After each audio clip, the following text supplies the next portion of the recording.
Greetings, friends and adventurers. I am Chuck the DM, and I am the abyss that stares back. Welcome to Jungle Noir Wildemount Mini-Series. Let's meet our players, shall we? In this corner, the Salmon Queen, Ari. They told me I'd be going places. They probably didn't mean an asylum. and I play Esme, and yes, I am the Salmon Queen, and I am low energy, but I am here. That's okay. And diagonally down, we have Xander. Hi. Honestly, I just look great tonight.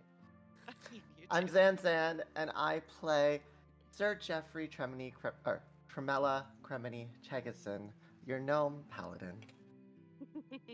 I And hate let's names. bounce over to Finland with Nora. Hi, I'm Nora. I don't have anything special to say in this intro, but I play Faye, the Elatrin Barbarian. And last but not least, we go up to our old daddy DM, Jason. Hi, I'm Jason. I play Floyd tonight, and I'm very happy to be here. And yeah, thanks for showing up, guys. Well, with that, it's good to be back. I had a very nice weekend out in the wilderness, but ooh, I'm so excited for tonight. Our third game. So let's just get right into it. With Captain Lightning Charlie and First Mate Jaro, the Apeling Kid, rushing to get the Finantonic prepared for their journey into the Lycidian Ocean to sail to the Twinward Isles, the party is escorted back to the Dockmaster's shack to sign the paperwork to rent the ship for the duration. Renting on the credit of Stell's charming but dubious word, Bella Tallpenny has the party sign a large legal document, or presents them with a large legal document, outlining liability, loss of life and limb, unpaid debts resulting in employees of the Black Anvil Company working for the Larboard Light docks till the debt is paid under the eyes of Bella herself for an undefined period. You are all welcome to look over the document and ask Bella any questions that you may have. So Yeah. I'm assuming Floyd has seen documents like this before. It's not unusual. Okay. It's like you get a new app, you have to sign sign. I've read all the terms and conditions kind of thing. Right. So he'll just kind of skim over it and like the important spots that, because I remember his name. Stell, kind of says, okay, you don't need to look at everything, but do look for this, this, or this kind of thing. Mhm. So I'll just do those beats as I look over the document before signing away on it. All right. Roll me an investigation, please. Done deal. This is going to be great, guys, with a -1. That's a 9. Everything looks in order. Yeah, it does. But wait, should I be the one signing if it's Esme's kind of gig? I don't know. Would you like to ask Esme? Hey, Esme, should you be signing the documents since this is your gig? Should I? And well, I'll look to the other two for guidance on that. Well, I mean, it is, your job. You are kind of the leader here, aren't you not? Oh, no. I mean, Can I we can help you maybe, look over it. can we maybe all sign it? Kind of like as a team thing? Well, of course, but, if you're nervous about reading over it, I could help. I've signed some papers before, being an adventurer on my own, you kinda have to deal with this kind of thing. Yeah, I'll rely on your professional opinion then. I've never, yeah. Maybe I can help clear some things up for you guys. So, it was Stell of the Black Anvil Company. Thus, that's the company that I got on the contract. So it's got to be one of the employees that signs. Okay, here we go. No. And he'll just kind of bend down and just in a very impressive scroll will sign Floyd. She watches you sign, and she's like, there's this little look of recognition. Is like, oh, I was calling you Fred earlier, wasn't I? It's okay. It's nickname. We're close like that. It's an F name, right? Okay. Well, you're being a real sweetheart about it. With the paperwork in order, Bella tells you to arrive the next morning to join the Finn and Tonic on your cruise to the Twinward Isle. Is there any other questions that you would like to pose to Bella before you are released to the city? I mean, uh, everyone else could have noticed that Faye hasn't really paid that much attention on the contract and other such details, and she has just kind of been gazing at the city, at the buildings and the people and that sort of thing. It is very enticing, the smells and the noises. What time of day did I say this was last time? I think I might have a Oh, note. you know. Oh, you know. I might have it in my notes. Hang on. Day. Oh yeah, we didn't bother to do a rundown, but if you're watching, that's fine. You'll catch on soon enough. Because I do believe we arrived, like at around noon or the early afternoon. All right, that sounds good to me. Let's go with it. So let's say it's roughly just after like a regular lunchtime. But with the paper, yeah, I said that already. As you guys are sort of turning to go and leave the docks, Floyd, you hear Bella go, "Psst, Floyd, come here for a second. Hey, what's up, Penny? Now I've been dealing with you and your buddy Stealth for some time.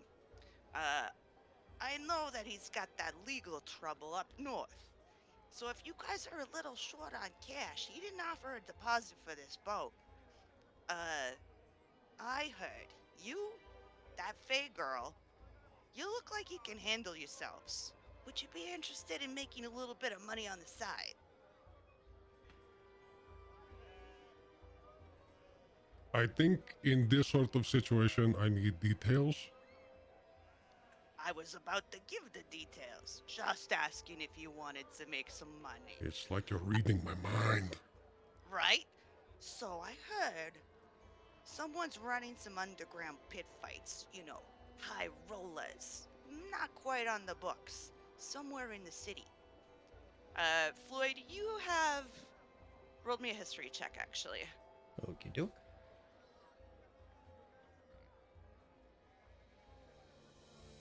It's a 5. You don't remember. Playing to my strengths. Obviously. The look of not recognizing what she's talking about kind of makes her kind of, all right. So, now I've heard these underground pit fights go around the city. High roller, big bets, big pots, all kinds of things to be won if you know how to bet or you join in the fights. But the location moves around a little bit, stay out of the eyes of the Zalezo. The Zalezo being the guard of the city. Official guards of the Clovis Concord, as I just said. One's gotta know the right people and ask the right questions. So I'm gonna give you a little tip. Just 'cause this contract kind of puts you on the hook. If anything happens to that boat, employees of the Black Anvil Company, that's you and Faye, right? You with me? You look like you're staring right through me like I'm invisible.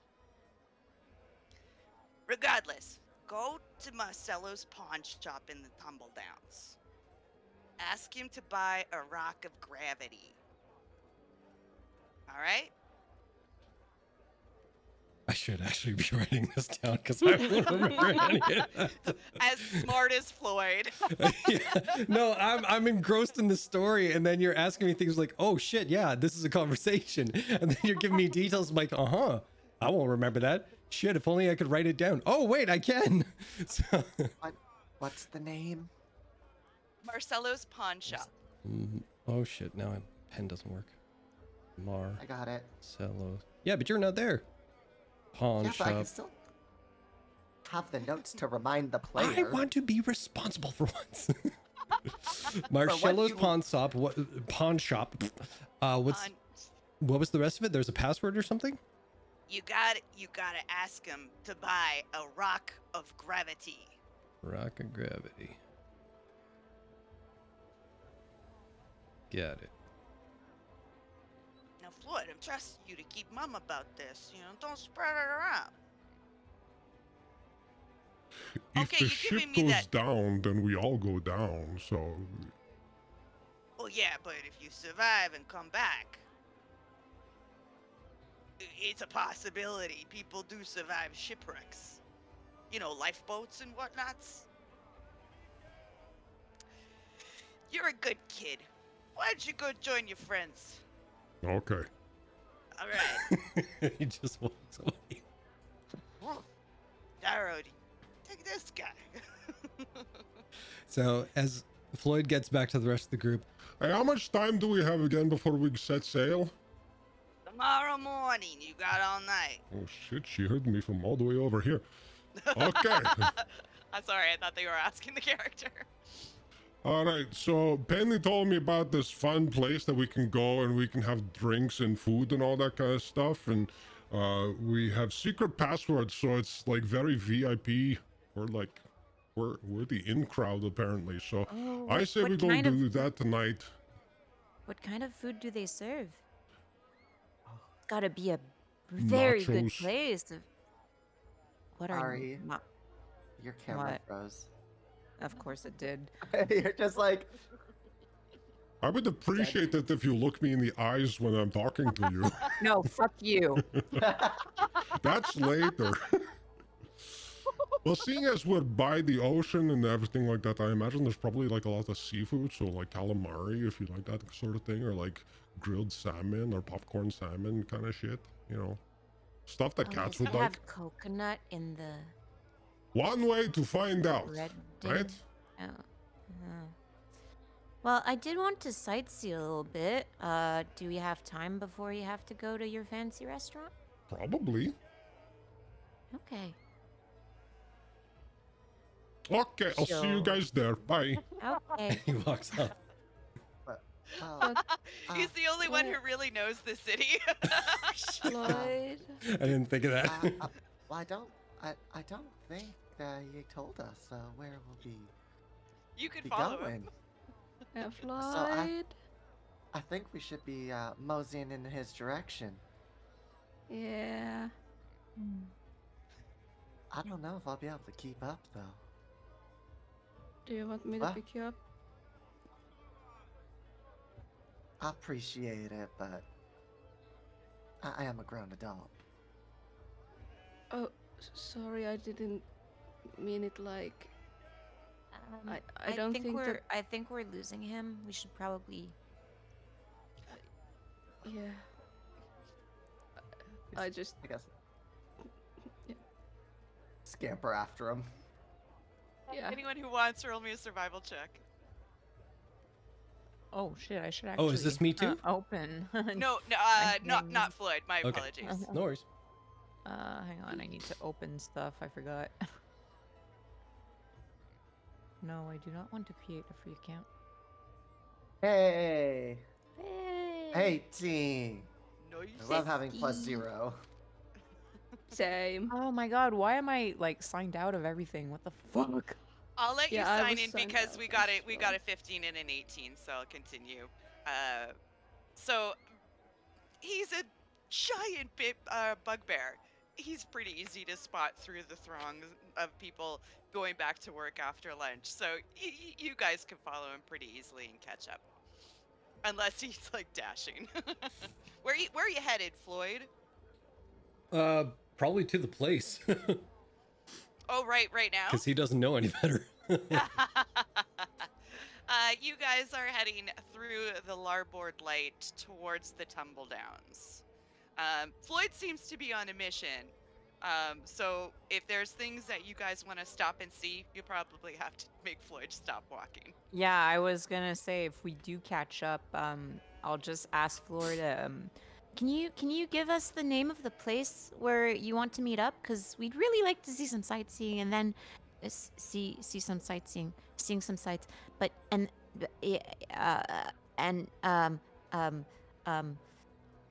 yeah, we'd like to do that, and then we can meet up with you. But if we don't know where we're meeting up, we can't really meet up. Floyd with you. reaches into his vest or underneath his breastplate, pulls out a very thin little quill, takes your hand, and just writes the address on the inside of your hand. Oh, I do have paper. Oh.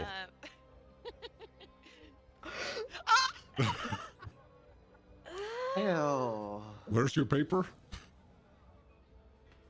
My bag. And so then he'll write it on the paper instead. And he'll fold it in like, you know, like how girls in high school or grade school would fold it so it looks like a little envelope when it's done? Floyd does that for you and hands it back. Floyd, I think we need to have a talk about personal boundaries. Esme Sorry, looks Floyd like is she's getting on the chewed verge on. of tears. Now, like, Sir Jeff will pull out, like, a handkerchief and, like, start, like, wiping Esme's hand. Like, we'll be talking to him about this incident. Don't you worry, dearie. Floyd, roll me an insight check. Sure. I'm great at that too. Yep.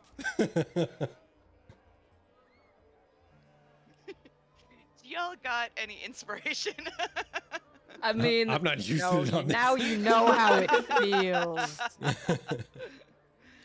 All right, let's do this then. You guys have the address. Floyd, you're en route, so we're gonna leave Floyd and stick with the other three for the time being. You guys are in the larboard light. What are you looking for? Faye, you haven't really toured this city. You haven't been with the Black Anvil long enough that you've had a lot of chances to hang out in Port Damali. It's usually like come down, work, go back, come down, work, go back kind of a thing. yeah. But you are somewhat familiar with this immediate area. Are you hoping to see anything in particular? You can Well, I also think- ask someone. Yeah, I think Faye would go with Esme and Sir Jeff. Go where they go, and if she catches a whiff of a bakery, she might suggest that they go there. And at some point, Esme's taking over, wiping her hand from Jeff, and she presents the dribbling handkerchief back to him. Goes, do you want this back or? Oh, don't you worry about that, dear. And Sir Jeff's gonna, like, kind of pull open his armor a little, and you're just gonna see handkerchief after handkerchief after handkerchief. Like, he is prepared for any time anybody might need one. He's got way great too aunt? much. Sir Jeff has just turned into some southern aunt at this point. Like, Just like, southern granny. hang on, darling, you got Literally. something on your- I mean, that's what I did. No. More respectful. But yeah, no, at this point, Sir Jeff's just like, your southern grandma. Yeah, it's a difference between your mom doing it and a golden retriever doing it. Oh. But otherwise, Esme wouldn't want to, like, she'd mostly be wandering, having never been in a city this big. Like, with no set destination or idea of what to do in mind. She's just admiring the city, the buildings, the people. All right, Esme, I will get you to roll me a perception check. I know you have a high passive, but let's give you something to roll. That is a 23. Fuck yes, it is. Esme, you just with your powers of observation, which are keen and trained, being a ranger, you instantly like spot where the crowds are going, where the action is, where the storefronts are, and where all the good smells are coming from. So I'll turn to my two companions and I'll go, so do you have anything specific you wanted to do? I can maybe point us into that direction. Well, I always like to take some time to visit any of those religious areas, you know? Some symbols or a church, Do you maybe even a worship anyone? statue. Well, yes, I Oh, worship the Great Mushroom. But Do I they just like learning about other religions.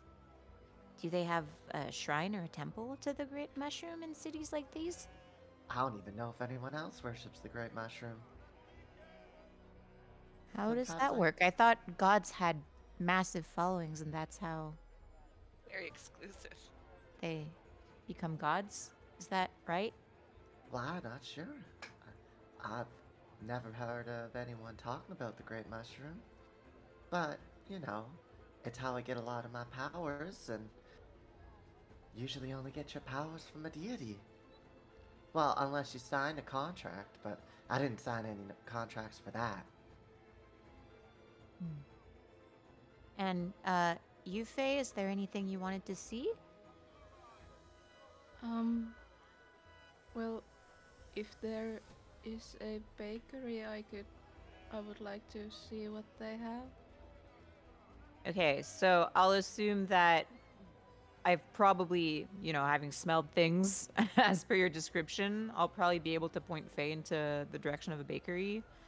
And then would I notice any kind of like maybe priests or people in wearing religious imagery heading into a specific direction? Not in this particular area. Being the docks, it is very nice, and there's like a lot of. It's like the front street of a resort town, but it's also like utilitarian. It's where people come to work. So um, if you start sort of wandering towards the more populated area, you see a sign that says the Chrysalis, which looks like a tavern inn. It's about 4 stories tall. You see what looks to be a house of pleasure across the street, conveniently. And then there's almost like a large army surplus store called the Undermountain Trading Port, Damali Limited. We will call it the Undermountain Trading.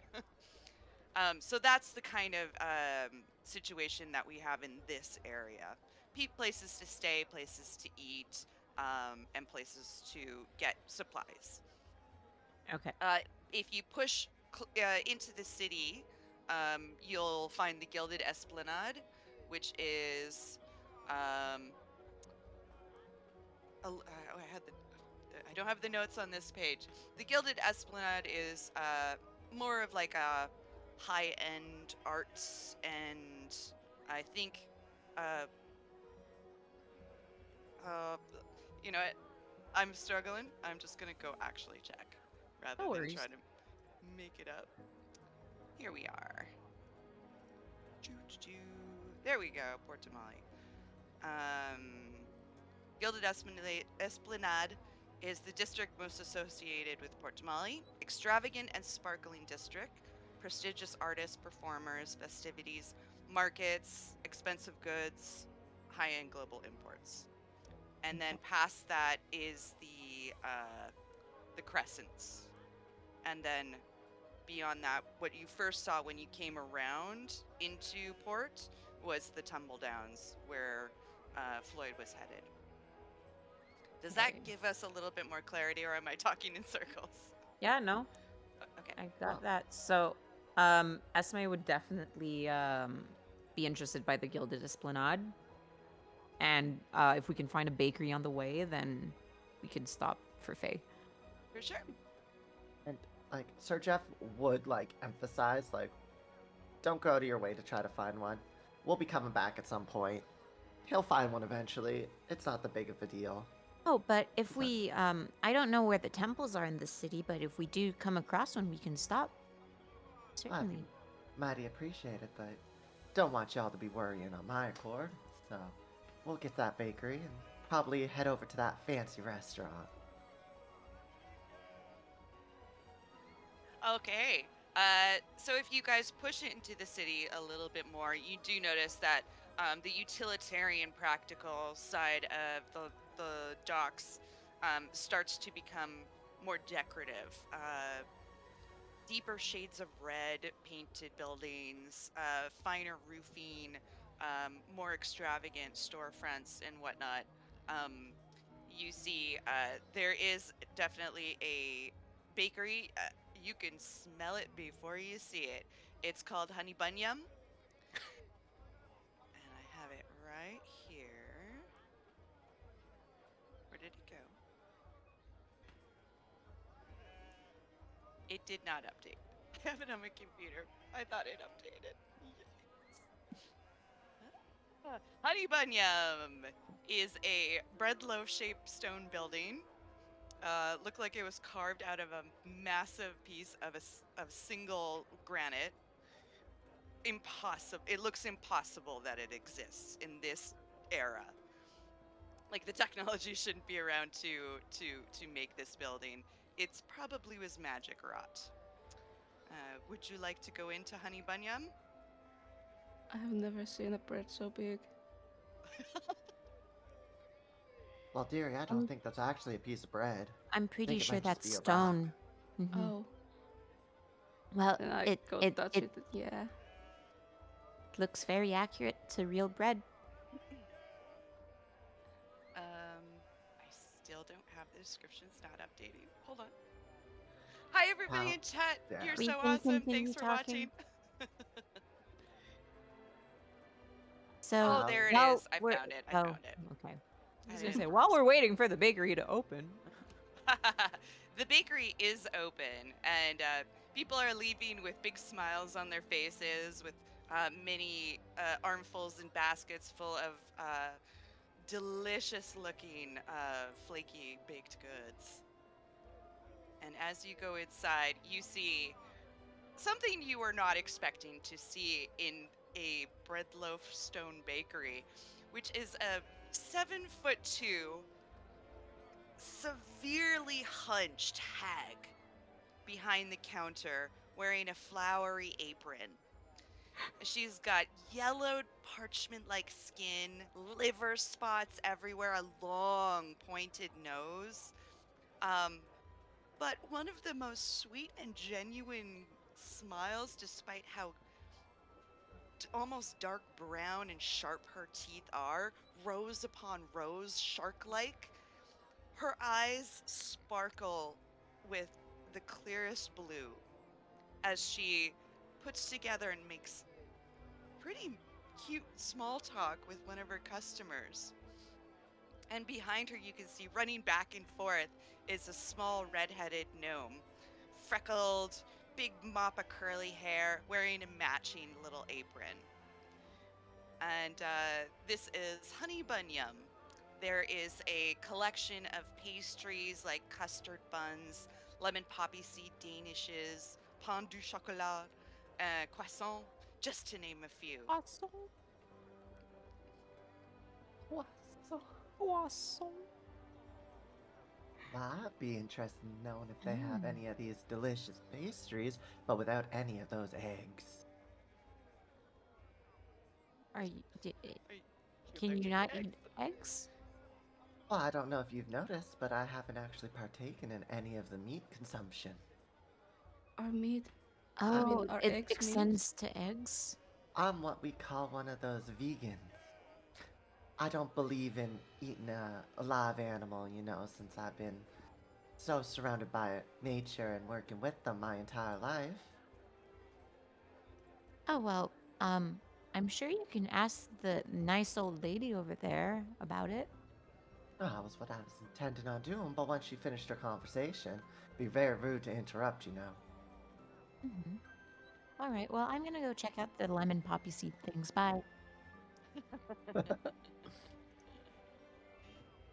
Uh, just like magic, she serves her last customer, and her big, kind blue eyes catch you three looking, drooling over her wares. She goes, My sweets, you've come to Nelly Boats for some lovely baking, is that true?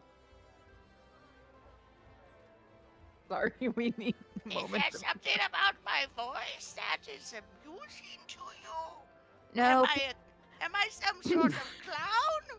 Yes. no, I'm sorry. It's just that roll Petunia initiative. fell into a barrel of pastries over there, and I'm gonna go and get her out before she stays stuck. She contaminated the goods. No, she's a clean drink. I promise. Yes, Jason. You might want to bring your mic a little closer, I think, because you're cutting out whenever you're doing your voice. Okay. Oh, me or? No, Chuck. Sometimes the crackle and scuff of my voice makes the mic get a little afraid of my mouth. I too would be Yes. afraid of your mouth. Most people are. But please, if you're looking for something specific, I can't recommend the pain du chocolat enough. You thought I said I was going to not recommend it, but then I turned and I recommended it. Oh, it. And the little redheaded gnome kid just stops and goes, and then back to work. Just do. It looks like someone may have casted haste on him. I love that. So, Esme will return with a crumb-covered Petunia under her arm like a ball. And Tobias, she'll- would you go check on those pastries? I don't wish them to be hitting the floor. I've put a lot of effort into those. It would be a shame that people could not enjoy them. Thank you. And he goes off. So, Sir Jeff here was asking about pastries without any egg. I do Oh. have eggless pastries. Are I'd be you okay preferring, with plant-based? a plant-based? I have. Nothing, no milk, no animal byproduct. Oh. I do use a lot of butter. Is that an animal product? Yes, that is. It does have Oh, some milk in it. okay, I see now. Well, I do actually have, let Oh, me don't think. you worry about it. I'm not Let me expecting people to Are you, adhere to what I. are you gluten-free? I do have some almond flour, macarons, and I don't. Tobias, is there any eggs or butter in the macarons? Oh, there isn't. But do you like pistachio and lavender? Well, I've never had that combo together. I'd be delighted Oh, to try it. They're quite lovely. You can have 3, or you can have 6, or unfortunately, if you would like a larger order, you have to order ahead. Well, that there makes some sense. I think I'll just take 6. 6 it is. That will be 1 silver. Have you shopped here before? Oh, it's my first time in town, actually. Yeah, first time in town. How are you enjoying the area? Oh, it's mighty busy. Everything's so tall. It is quite tall. And those of you watching, it's speaking of tall things, is a 6'2". She's 6'2" at her hunch, meaning if she stood up straight, she'd be even taller. Or 7'2", not 6'2". And then teeny tiny little mushroom. It is quite the scene. If you have never eaten my baking before, be forewarned. Sometimes the love that I put in them can make things happen. Usually not anything bad, but unexpected. Usually not. Well, I wouldn't be too worried about that. You see, I got some blessings from the Great Mushroom to help keep me protected from all sorts of magics. Oh, the great mushroom, you say? Oh, fungus Yes, is ma'am. fine. I do. Oh, but they have eggs in them. How tragic. I do have a little bit of mushroom and smoked onion and garlic canapes, but unfortunately, to get the flaky pastry and the right texture, one must roll cold butter between the layers of pastry. It's tragic you cannot have them. Sure, they're mighty delicious. Tragic. All right, Ah. well, here's 1 silver piece for I'll give those. her But 1 silver and 3 copper. oh, thank you. Oh, thank you. How very generous. No need to tip, but we will not turn them away. Well, of course. Mighty thank you. And you get they're half and half colored green and lavender, and the smell coming from the box is exquisite. I'll take the box and just find a way to work it into the helmet. A little corner of it sticks out. At least you can easily find it. Anything else for you, two dear ladies, people? I think Faye would have like found the pastries that are like filled with like whipped cream and jam, and they have like this sugary frosting atop of them, like super like a sweet things. Like a cannoli sort of a thing. I'm not sure what a cannoli is, but Leave the sword, take the cannoli. That's a Godfather reference for all y'alls. Cannoli, it's more of a firm pastry that is wrapped in a cone, and then it's injected with whipped cream, and I suppose you could put jam. Or there's choux pastry, which is that light, crispy pastry that's injected with whipped cream and usually topped with some sort of chocolate. I watch Great British Bake Off. But Yeah. no soggy bottoms in my shop. That's nice. yeah, I would have like a dozen of those, Okay. and then I would like to pick up something that has like meat filling in it, like something salty, you know. A savory. She presents to you a selection of they're sort of like collared. I say collared. They're very cylindrical pies, and they're about yay big. And one of them is fish and vegetable. One of them is like a pork, a beef, a chicken, just like a selection. All with really nice smelling, like sage and thyme and rosemary and all that. Yeah, I'll have a dozen of those too. A dozen of those too. Okay.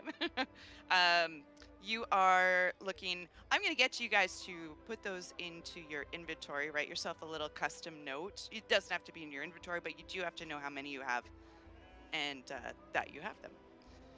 Oh, oh no. Yeah.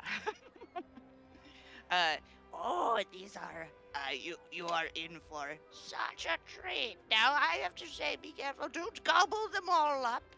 Too sweet. One, you do not want to get indigestion. And as I said, my baking comes with a warning. Sometimes little things might happen that might interrupt your day. Just saying. I am kind of used to weird things happening, so I don't think it's that bad. I got that feeling from you. There's a crackle about you, an energy. Good energy, but it's an energy nonetheless. Yeah. And that will be 1 gold piece for 24 pastries. Am I getting a baker's dozen? 26 pastries. I will give you the baker's dozen. Just say the whole point of the baker's dozen is so the baker can eat one. So that you way can they can quality also- check it. It also became a promotional thing. Like saltwater tapping. Which Has no concerns salt water me. in it. Because then how are the bakers going to test the quality of the baked goods if they're not actually consuming it? It's called a meta baker's dozen. Baker's extra dozen is 40. Ah, my dear, it looks like your hungry little Drake might be interested in some pastries. Do they have any dietary concerns, such as gluten? I don't believe so. I was going to ask for a slice of that lemon cake and maybe a cup of whipped cream. Sorry, not whipped cream. I'm sorry, did you say whipped cream? Hmm. Adorable, I love it. Oh, it's so good. I will get for that for you, toot sweet. Just wait right there. And a long finger comes over the counter and just like doesn't touch you, but just points at you. Yeah, as it approaches, she just goes cross-eyed, like looking at it.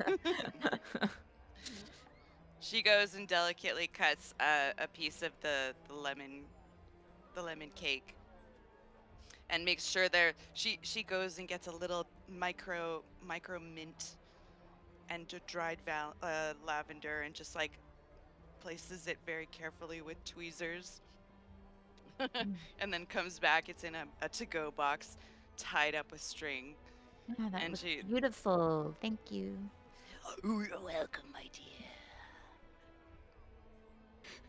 Enjoy it. I'm sure I will. And the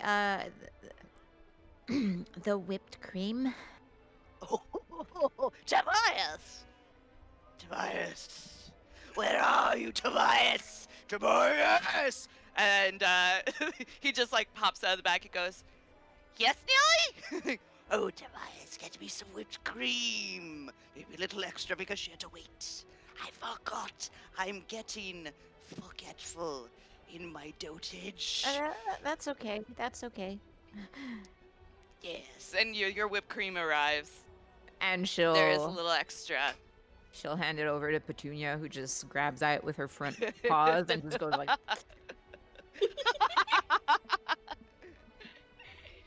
Marvelous. "Yes, I gave my Drake a puppuccino." Well, obviously. Eating it like a chipmunk. Yeah, exactly. Just And the lemon cake will cost you 5 copper. alrighty.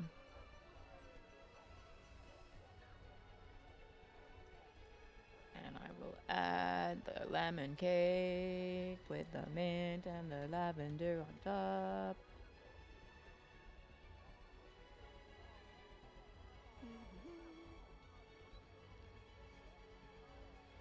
Well, thank you. Should we get something for Floyd, maybe? I got some. You're of not there, these- Floyd. I got some of these meat pies. I think they are Oh. something he'd like. Okay. I thought Well, that's all mighty of that kind was you. for you. That's why. Yeah, I got them for him. Okay. And Nah, Then always good looking out for your friends. I guess we're set. And thank you very much. And if we're back, we'll come and tell you how we thought the pastries were. I would be delighted to hear that your response is good.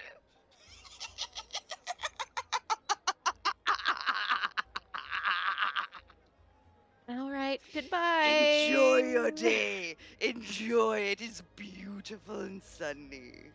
Wow. Thank you. Mighty kind of you. Thank you very much. And Sir Jeff will, tip his helmet down and wave goodbye. And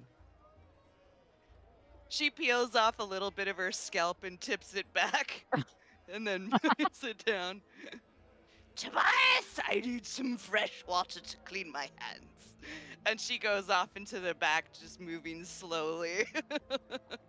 I love her, but I'm so fucking terrified.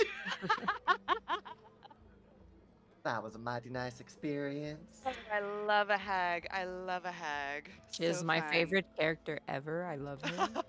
And I want her to be my grandma. And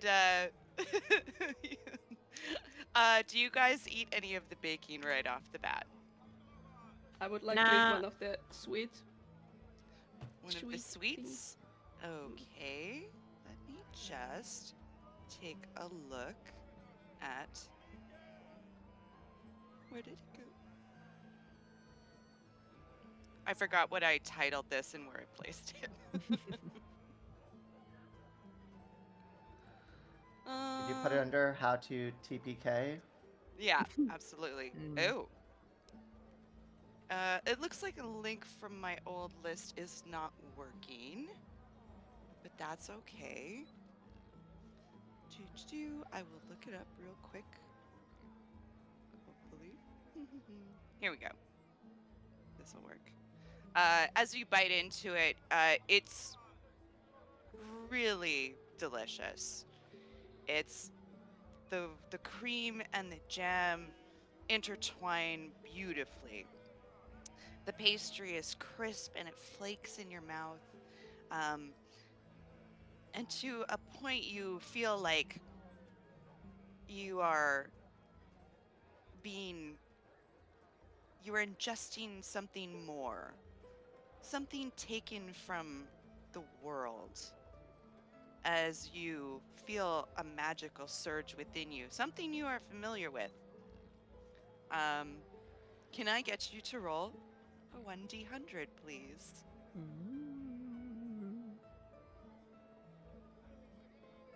7. 7. Okay, let's see here.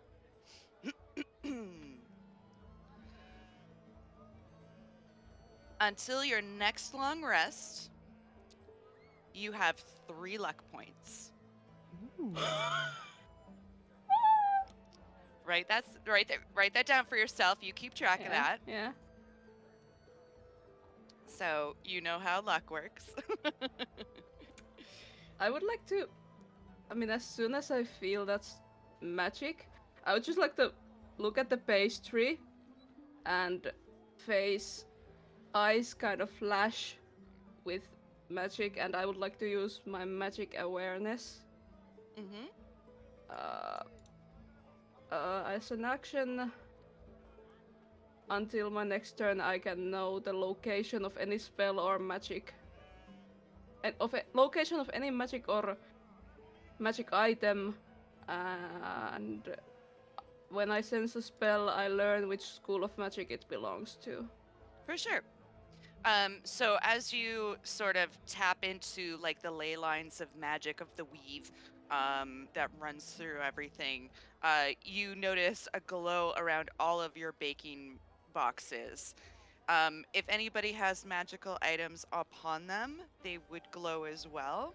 I don't think you're required to say exactly what they are, but there is an aura to them.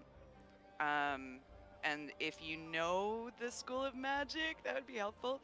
But as for the baking, um, it is almost like a swirling. If you ever pick up a polished iridescent shell at the beach, the auras are mixing and constantly shifting over all of the baked goods. It's like the magic can't quite decide what it is.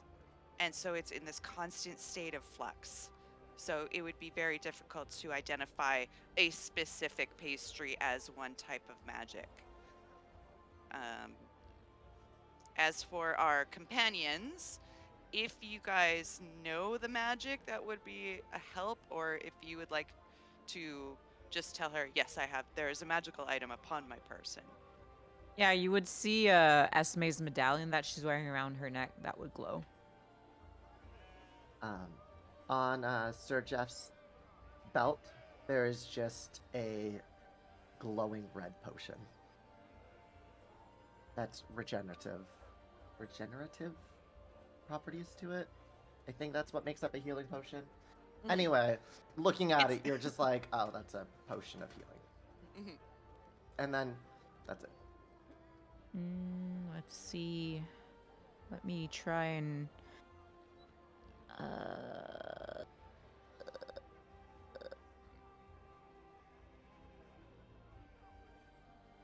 Oh, okay. So yeah, you would get from the medallion that it has divination magic attached to it. Okay. As the magic fades from Faye's eyes, she just kind of looks at pastry and. Yeah, the pastries are kind of magical, and she just eats the rest of it. Well, I mean, I could have told you that. They're made by a hag. Well, There ain't be she nothing that a hag be touching that's not gonna be magical. oh, she also pretty much said so herself, didn't she? Well, that too. Yeah, but I could see it for a moment. That's Well, mighty impressive. I'm both looking forward and terrified to finding out what mine does. But I was saving it for later for dessert, maybe. Well, I'm sure it's gonna be a good time no matter what. But I think we should be heading off towards Floyd unless we keep him waiting much longer. Oh, okay. Yeah. And As if they were to go back to Floyd's, Esme would walk slowly so she can take in how beautiful this We Just- esplanade is. go Just the a scenic reminder, you guys have to actually walk slower because of Sir Jeff. Yep. But she would walk even slower than that, is what I mean. You just walk in circles around him as he moves. We can take the scenic route. Them are if you want. moons. Yeah, I can. With honestly, with Esme's super high passive, I can just sort of tell you the signs you see. You do have an. I will get you to roll me a survival though. Esme here. 23. Beautiful. Yeah, your keen eyes do it for you again. You manage to follow the flow of the city pretty easily.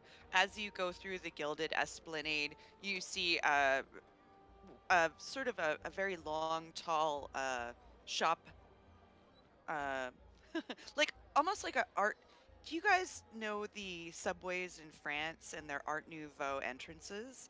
Mhm. It's very much like that.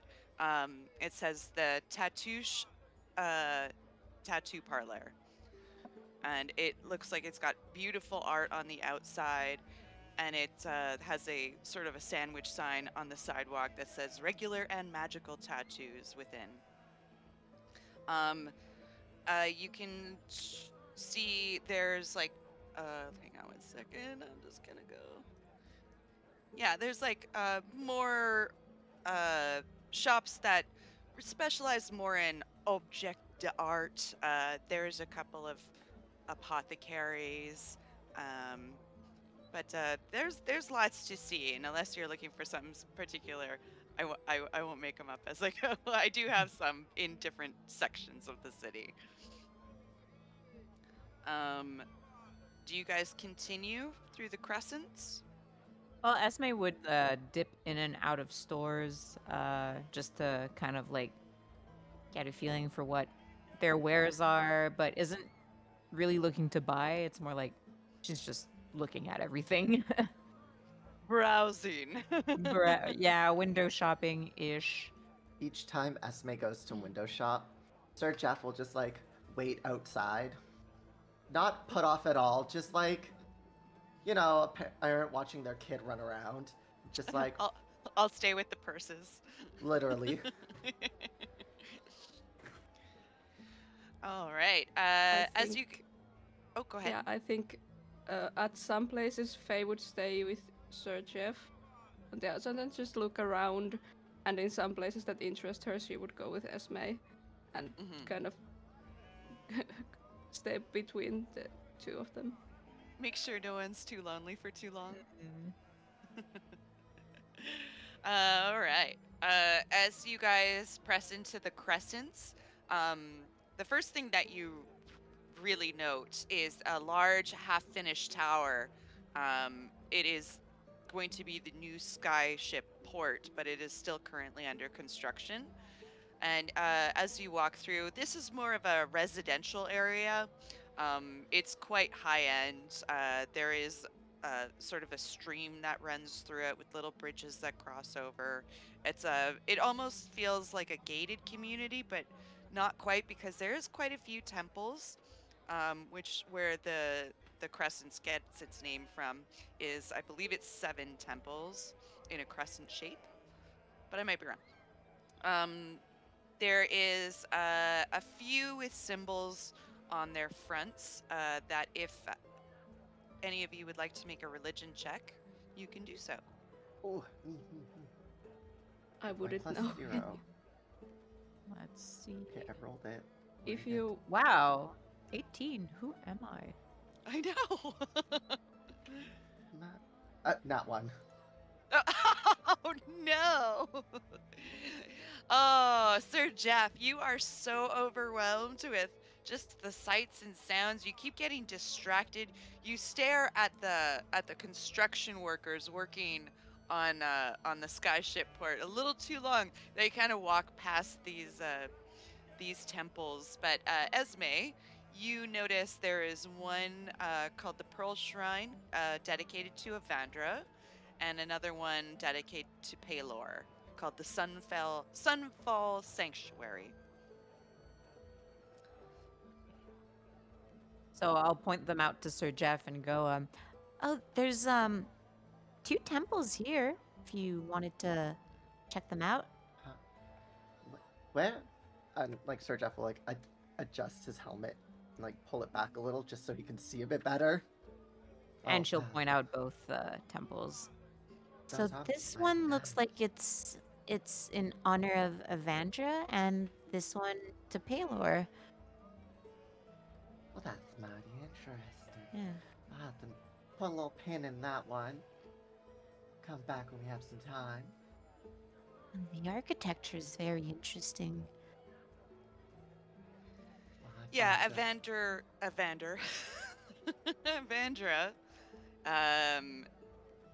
is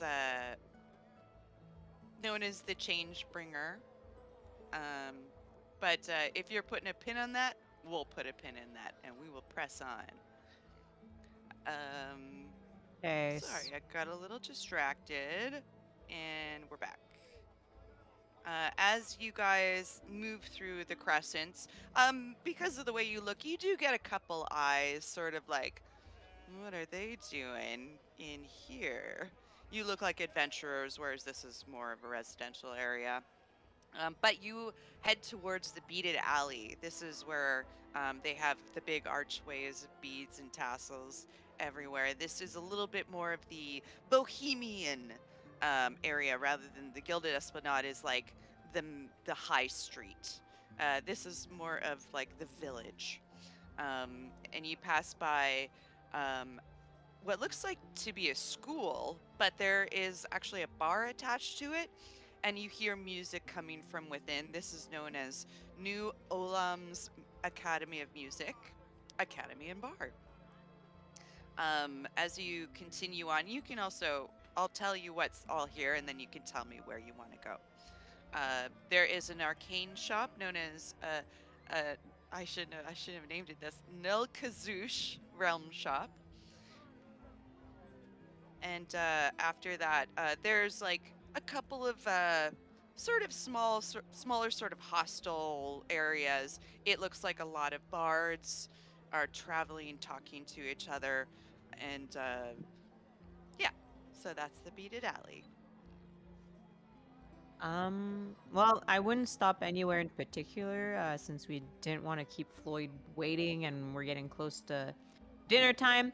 But Esme would stop to maybe buy like a couple of baubles or trinkets that she could give to her siblings, and but wouldn't Certainly. wouldn't linger anywhere in particular. She'd just again go in and out, and as this is more of an affordable area of town, this is where she'd do a bit of her shopping.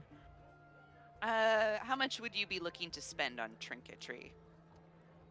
Well, I'm talking like maybe like a little carved statue of an animal, like very small gifts. Certainly. So maybe like 5 gold total. I have 4 siblings, so For sure. If you want to, you obviously can tell me now or later what kind of trinkets you buy, but you can delete 5 gold, 4 or 5 gold from your inventory. I'll come up with a little list. Sounds good to me. All right. Through the beaded alley, you find yourself finally in the tumble downs. We go to Floyd. Floyd, you have arrived quite a while ago at Marcelo's pawn shop. Not too long before your company will join you. But it is a low ceilinged or like a low roofed.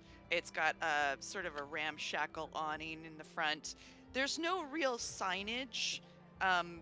There is a small sign in the window. Like it doesn't want to shout, "I'm a pawn shop. Come in." So I'll say But it with does- my passive perception there, I'll probably walk by it like multiple times until I finally go up to like each window and like scare the bejesus of everybody who's like on the other side interior. And then finally I'll find it. And the reason why Floyd just like beelined it there was because he's like, I don't want the group to walk by this. I want to be here. I want to have it ready, set, go. So when they get here, I can just flag them down and here we go. Not thinking about, hey, why don't I just tell them where it is and they'll figure it out. No, I'm going to be the shepherd that tells you where to go. I'm that good friend. All right. Do you walk in or are you just going to wait out in front? I'll wait outside just so like the others don't get lost. And like when I see them, I'll just like, you know, start waving them down. Paint a little picture. What does Floyd do when he's bored? That's a good question. Is it the Karlak dance? No. I feel like they should have given her an animation. Do you remember that super cute like hurdler chick who would do the thing where she jumped up and down and crossed her arms? It was viral on the internet for a while. That's a very Karlak moment for me. There you go. Yeah, I'm not too sure. I think it would just be because his like whole mindset was like to be like the beacon to like let everybody know like here's where you need to go. He might be a little too preoccupied with that. And then when his mind does wander, he's like, no, stay on task.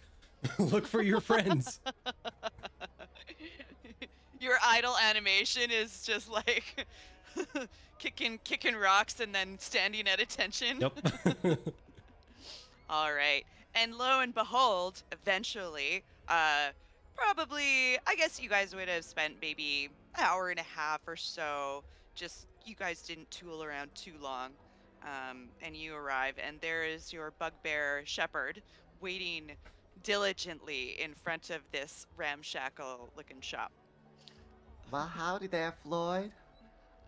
I found didn't keep you place. waiting. It's right here. Are you sure this is the place? I Pretty don't- sure it says in the window. I'll open up the little Oh, note he gave me and perfect. I'll go, yeah, the name matches. Here, if you wanted to check, and she'll bend down and give the paper to Oh, Sir no, Jeff. mighty kind. I just didn't see any signage or anything, so I wasn't sure if this was the restaurant or not. Well, they named this restaurant Pawn Shop, so it's hard. When you look for a restaurant name, Pawn Shop doesn't really come to mind, but here we are. What you gonna do about it?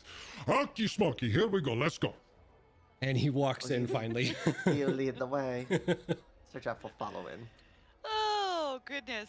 This patchwork pawn shop contains various trinkets and items and is used by many a commoner for some quick money. Marcelo does not care what he buys, just that he can purchase it. It does look a little shady. There are things behind like cages. It seems protected, if that makes sense. If anyone would like to roll me an insight check, you're all welcome to. The hits keep coming. Oh my god, who are you, Ari? Oh no, I'm sorry, Vera. Vera.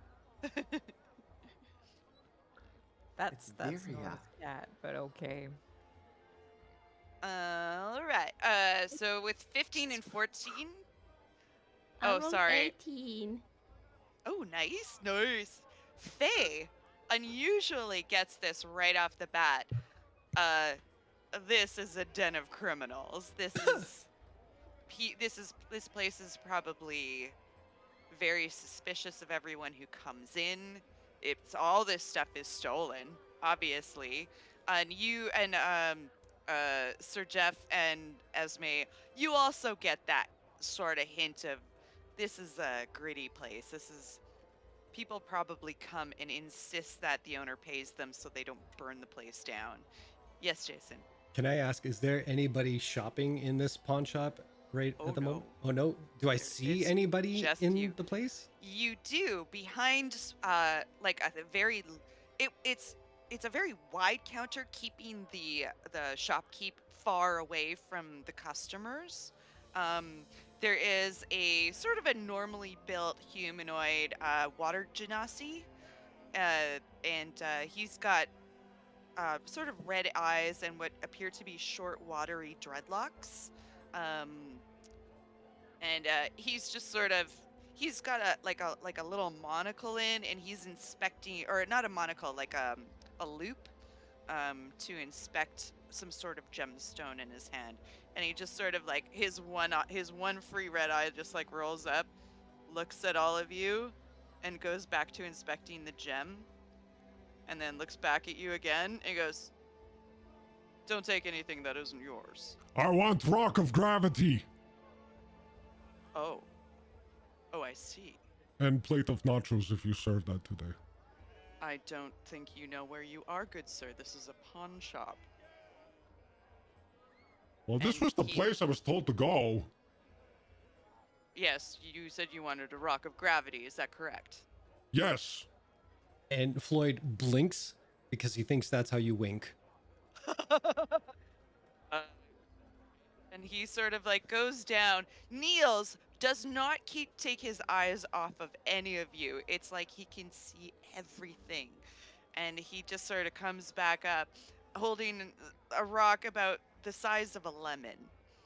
And it's not, it's like if your kid just decided to paint a rock with whatever paints they had. It's just mismatched mush of paint on this lemon-sized rock, and he puts it down and he goes, "That'll be 3 gold."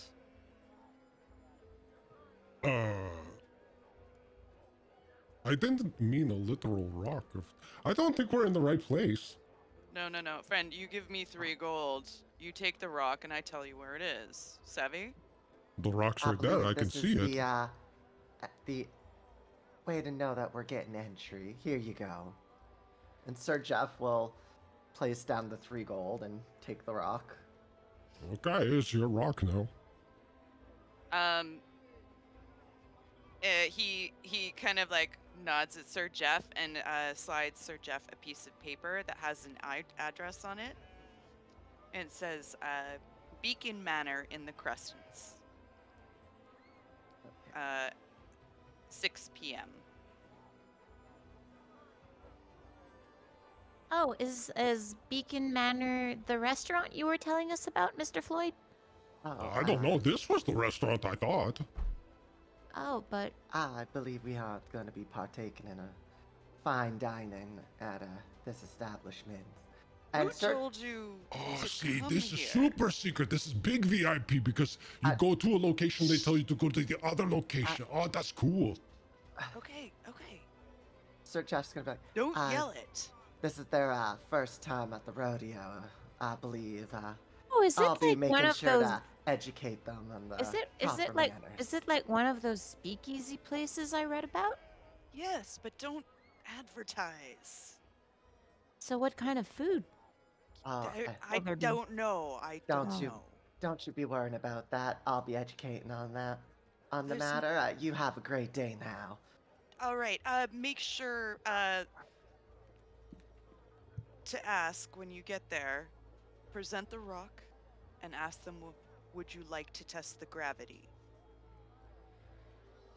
Would Otherwise, you like the rock's not gravity? going to get you entrance. But you have to ask them, "Would you like to test the gravity?"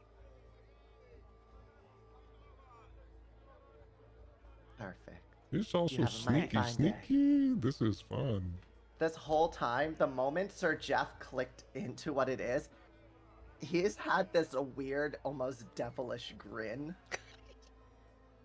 Oh my God, Sir Jeff is going to break bad. Excellent. Is there anything else? Or I'll go in character. Marcelo asks you all. He's like, "Are you gonna buy anything else, or are you just here for the rock?" What do you sell? I sell all sorts of things, friend. What do you need? Oh, nothing right now. Nice I of you believe to ask, but you know. We'll be fine for right now. All right. Well, if you need anything, yeah, guys, you can come here or somewhere else. Thank you kindly. Goodbye. Okay, bye. No old Nelly Bones, this guy. He is business. As you guys leave Marcelo's pawn shop, you guys walk through the crescents and you just have to find Beacon House. It is not quite 6, so you are welcome to tour around, maybe grab a bite to eat, find somewhere to stay for the night. But we are going to do that on our break. Oh, okay. Because it is time for the oilet. Oh, you can see how rough this piece of paper is getting. You You're folded gonna have to get a it. laminated one. There you I go. gotta laminate this one. Yes. Keep it intact. For perpetuity, I'll sell it for millions. There you go. Okay, so if you guys want to go, get yourself a drink, get yourself a snack, have a little pee, have a little poo. I'm not judging. We all do it. We will be back in 5 to 10 minutes, and do be reminded that all of our emotes are done by our fabulous Nicola Nora, who plays Faye, our Eladrin Barbarian, and is amazing. And there should be some art by someone called Chuck. Who cares? And yeah, we will see you soon. Just some art. Like little doodles. Just a little bit.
Hi there.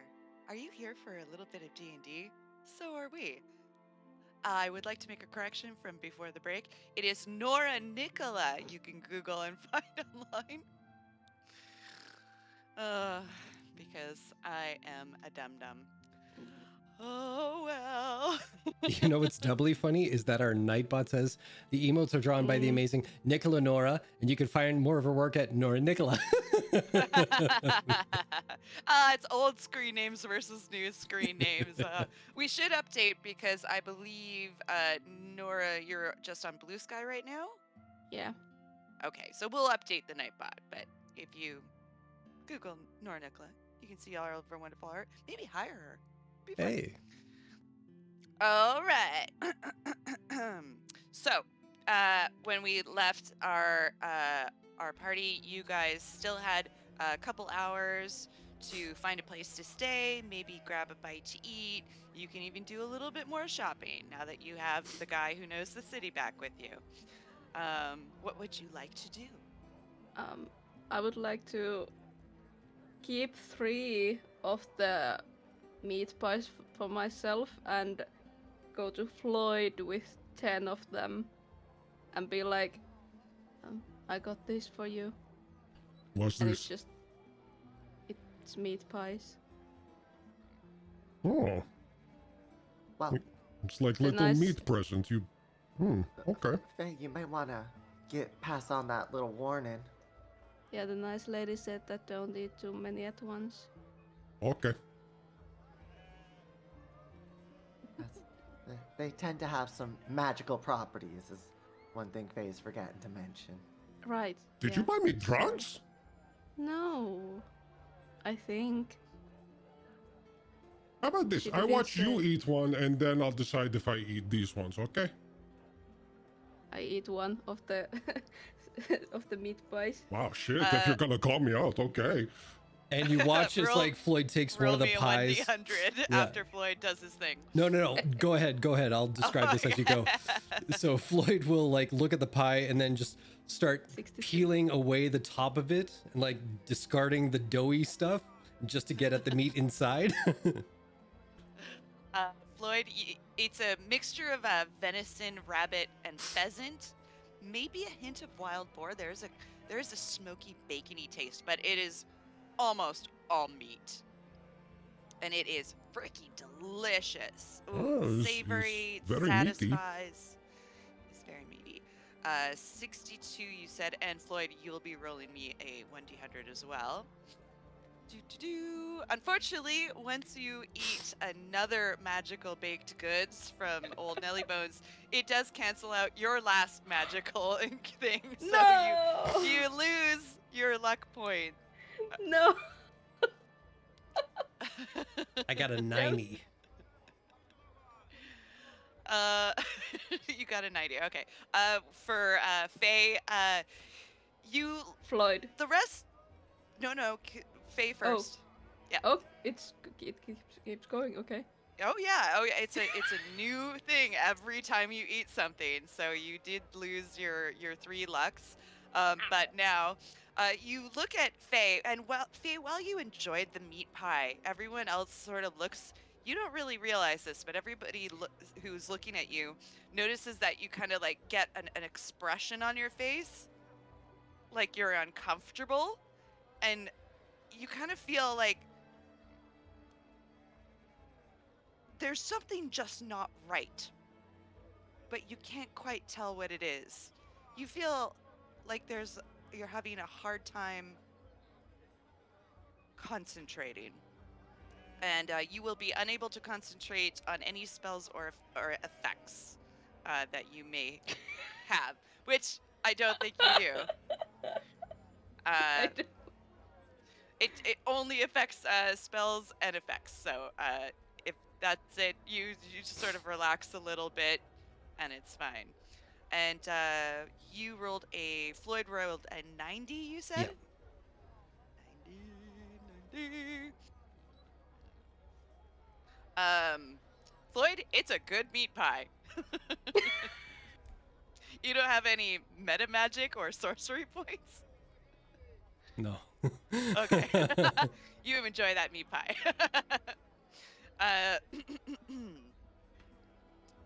And what would you like to do now after we've established that? Well, I believe we will be needing to get dinner ourselves, and most likely a room or two or three, so we should probably get that all sorted out. Now, Floyd, the tumble downs is kind of more your speed. It's a little bit more raucous. You feel comfortable there. You do know that there is a tavern called the End Shift Tavern. That's pretty cheap. Uh, it's not fancy by any stretch, but it is affordable. They have large sort of hostel style rooms with bunk beds rather than individual rooms, but cheap. Okay, I Um, know a place for that. We go down this, take a right, go all the way about 2 blocks. There should be a place there. Nice place. It's a little cramped, but it doesn't smell like most of the other places. So I if say we... Huh? if I may, I did notice near the docks another inn called the Chrysalis. That could be an option that'd be closer to where we need to be tomorrow morning. You and have a the good point. chrysalis, you do know as well, because you generally, if you don't go to the tumble downs, this is where a lot of the workers around the dock stay. It's a bit nicer. It does have individual rooms. And it is very interesting to look at. I kind of got distracted, so I didn't describe it, but it is made out of a giant insect. The doorway, I should say, is made out of a giant insect armor that has been hollowed out and treated, and it's the doorway that you. It's like a rhinoceros beetle's back and sort of headpiece. And then the door has been sort of cut out of the wing area or the back piece. I'm just gonna do this, and you guys are gonna get it. Yeah, yeah, okay. We'll just round the I hounds think a you need. little I just think you bit. need to also You know, twist How them do you up. drink 2 beers at once? Yeah.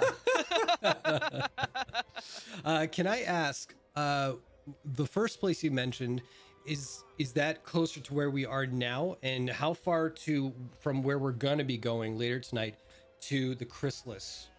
Like, is one closer to the other? Yeah, the actually it's almost right in it's 50-50. Oh, okay, The good. larboard the larboard light is the same distance from the crescents that the tumble downs is to the crescents. Cool. That's So that's all I it's worried about. one you'll be going to right now, one you still have to walk to the city back to the larboard light, but it will, as Esme said, be closer to your destination tomorrow morning. Well, I'm just saying it really depends on how much any of you want to sleep in tomorrow, I suppose. I mean, I'm always up at the crack of dawn, so. I'm an early Yeah. riser as well, so Yeah, I don't sleep. oh, that's right. Well, you rest Well- a little. Yeah. Well, if we're all right to get up very early tomorrow and walk the way back, then we can go to Floyd's place. I was just Oh. offering as an alternative.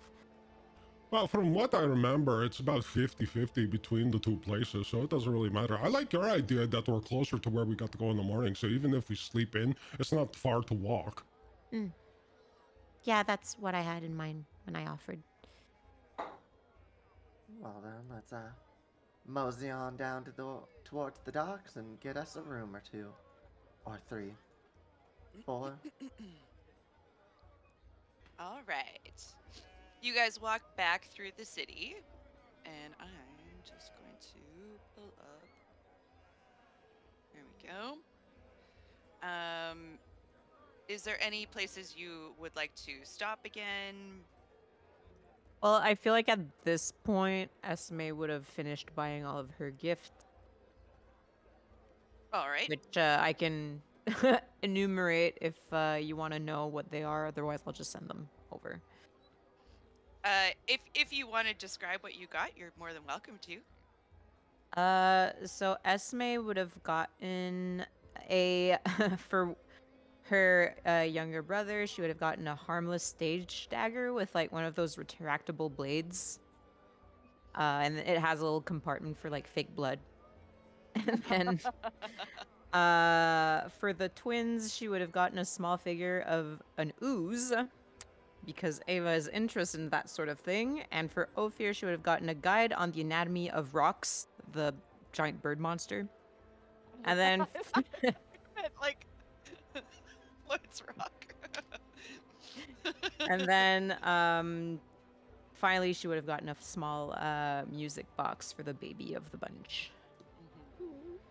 Very sweet. Well, we will fast track you back to the chrysalis, and I'm going to find out what they're serving tonight by a roll.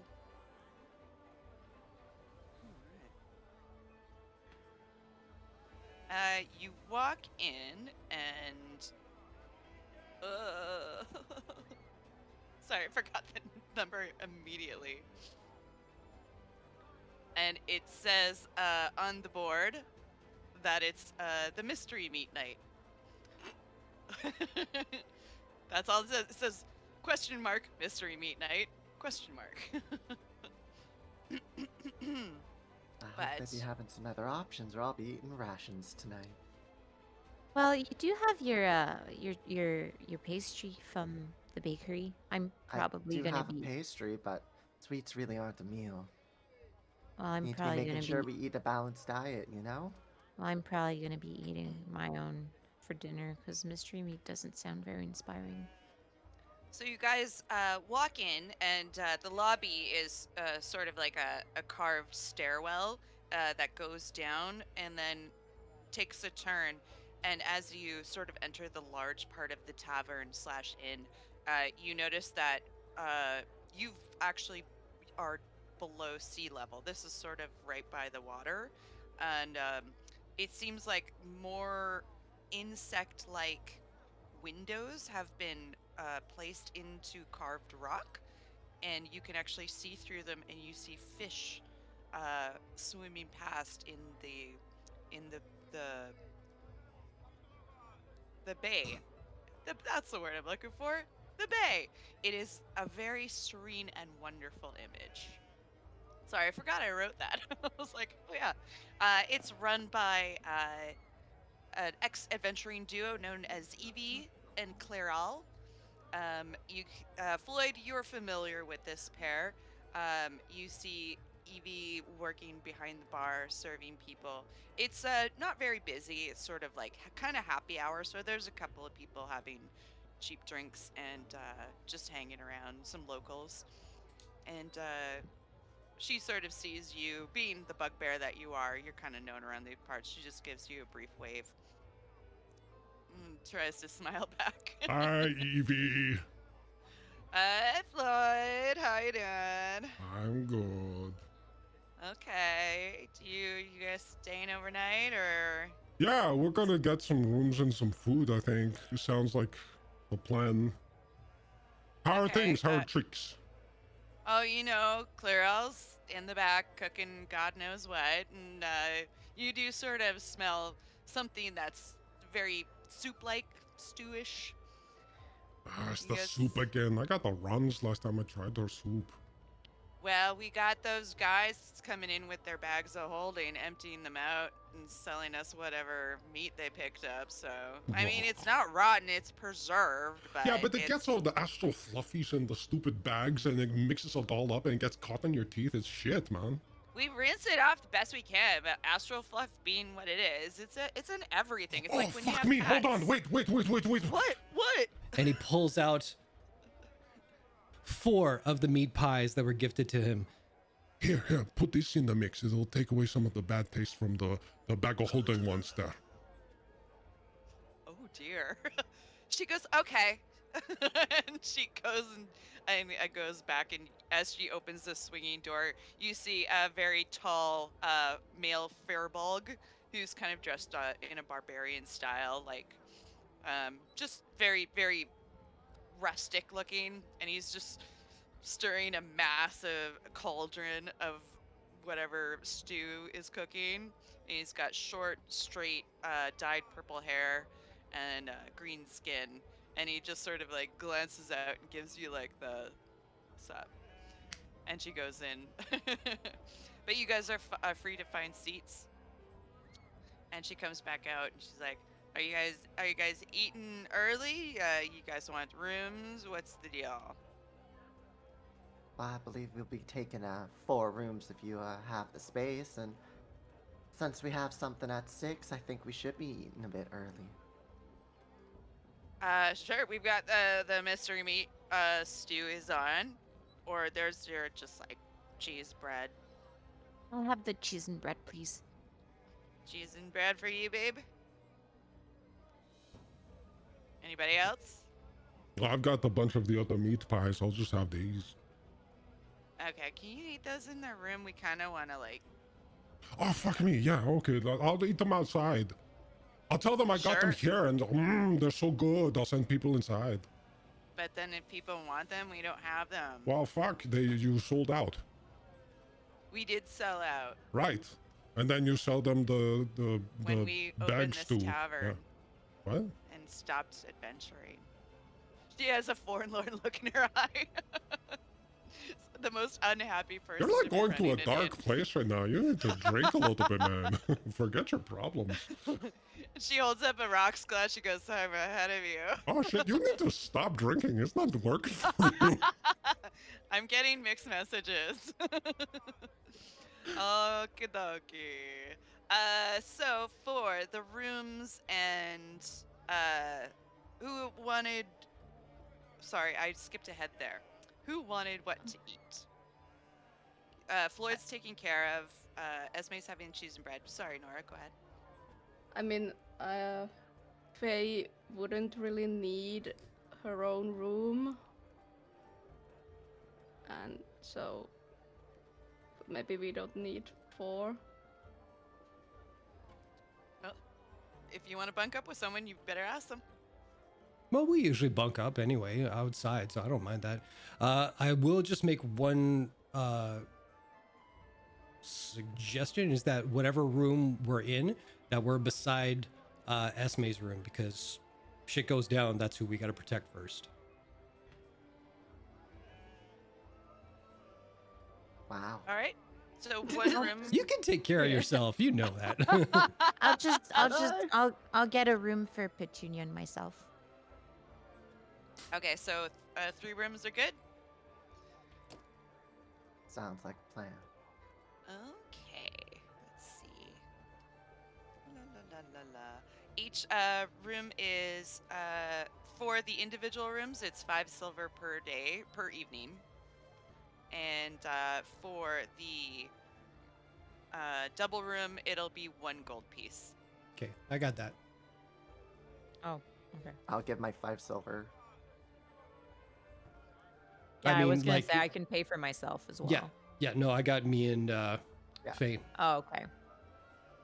I'll pay in coppers, so 50 coppers. I'm that bitch. There you go, baby. Hang on, I got a coupon here somewhere. Want And the coupon? your cheese and bread will come to like 2 copper, or 2 copper. Okay, here's an extra 2. How much is the mystery meat? The mystery meat would be 3 silver pieces. Okily dokily. Alright. Wow, you're very brave, Faye. I couldn't risk it being Drake meat. Alright. Oh, you can risk it being drake meat. Oh, that's astute. I can appreciate that. So Faye, as the bowl of steaming meat comes out with gravy. Meat. Gravy, carrots, beets, turnips, root vegetables, and meat comes out. It does smell very good. Like it is definitely something that you would like to eat.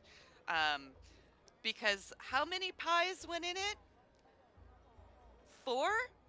Okay. And I'm gonna Jason, I don't know if you've got to keep track of your pies. Just Faye is so- gonna overdose at this point. Like, It's jeez. it's it's normal for her. So 4 pies. I'm gonna get you to roll me a percentile dice this time to see if the magic will take effect. Isn't it just the D100?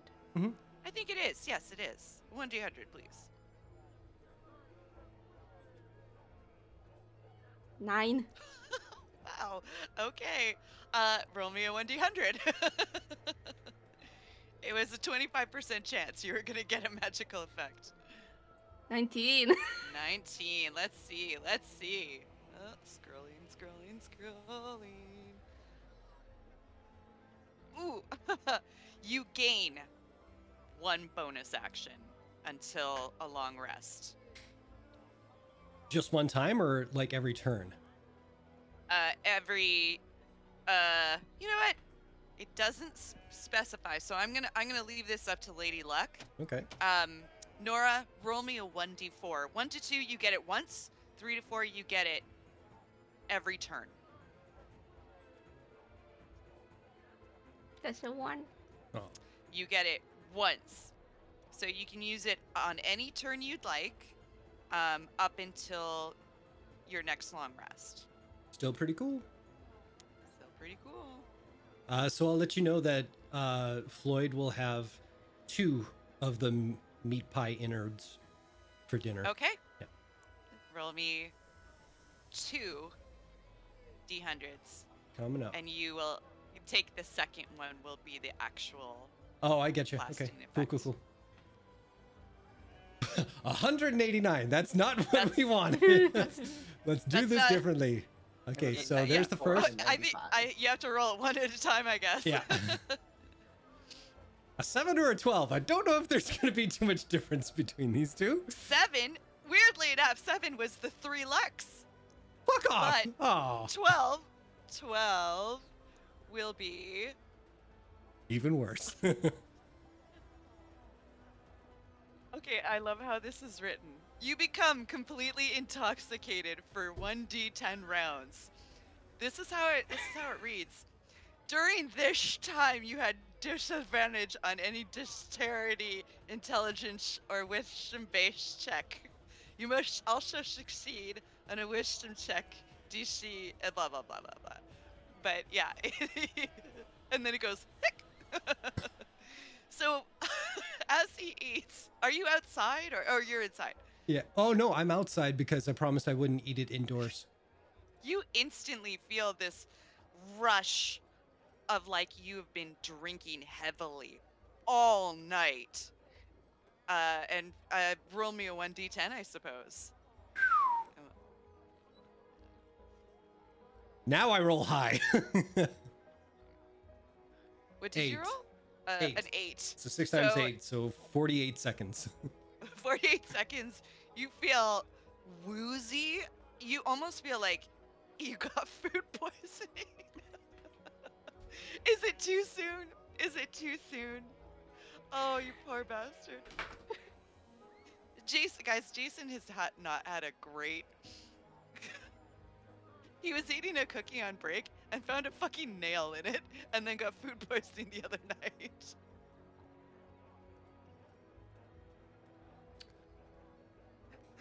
I don't think he's gonna play with us anymore.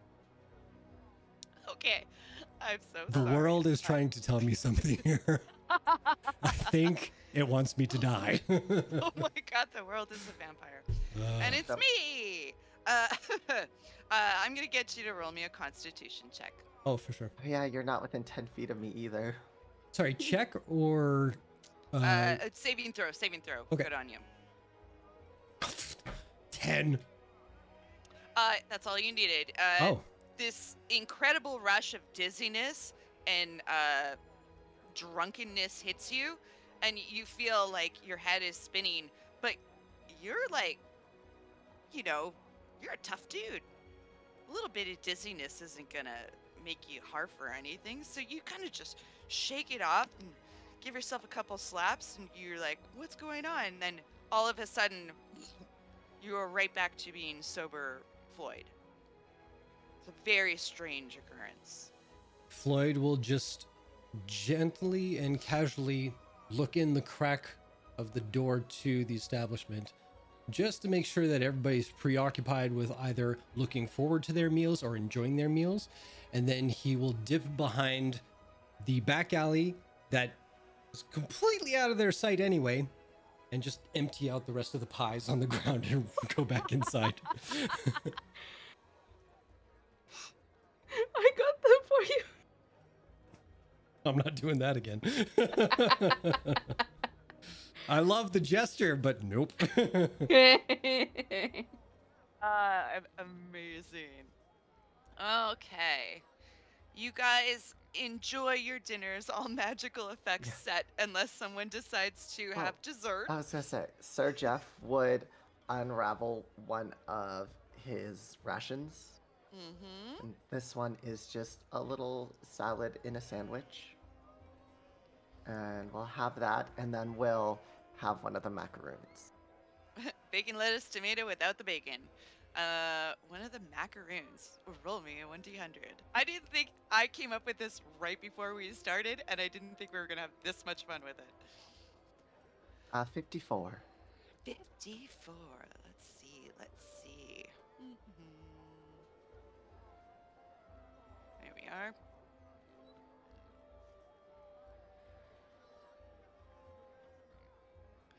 Okay. Those at the table who are watching Sir Jeff eat his macaron, notice. What's your passive perception, Sir Jeff? 10. 10? You don't notice, but Esme and Faye notice a magical sort of swirl, and a floating bucket of water appears to be floating over Jeff's head and then finally, Jeff, you hear a big pop, and then it just tips and soaks you. Or Well, the actually, nice thing, it wouldn't soak you. It would just go whoosh. Yeah. I will get Esme and Faye to make me dexterity saving throws, please. You guys do have +4 to those saving throws. Oh, yes. Because of aura. Yeah, aura protection, baby. So 17. You managed to dodge the water.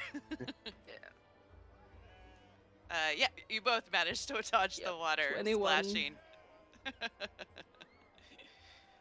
Well, that was mighty interesting. Delicious, though. So It is very good. Esme would have been opening her box up with the lemon cake, and then she slowly starts closing it up again, packs it away. All right. The time is getting towards 6 o'clock. If you guys are finished your meal, done everything you need to do, stowing away any stuff you want to in your rooms, the single rooms are literally just enough to walk in, put a bag down, and lie in the cots. They're very tiny. And then the double room is literally just double that size, with 2 single cots.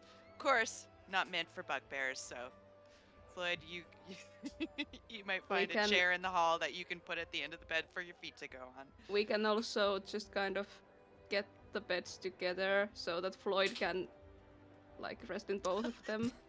So and Faye can just sit on the side, you know? No. Sorry, Floyd, but no. No. Sleeping tip to tail, for sure. Like in an L shape. Yeah. Yeah. Feet on feet.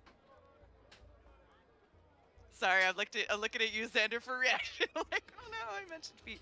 All right. All right. That's all set up.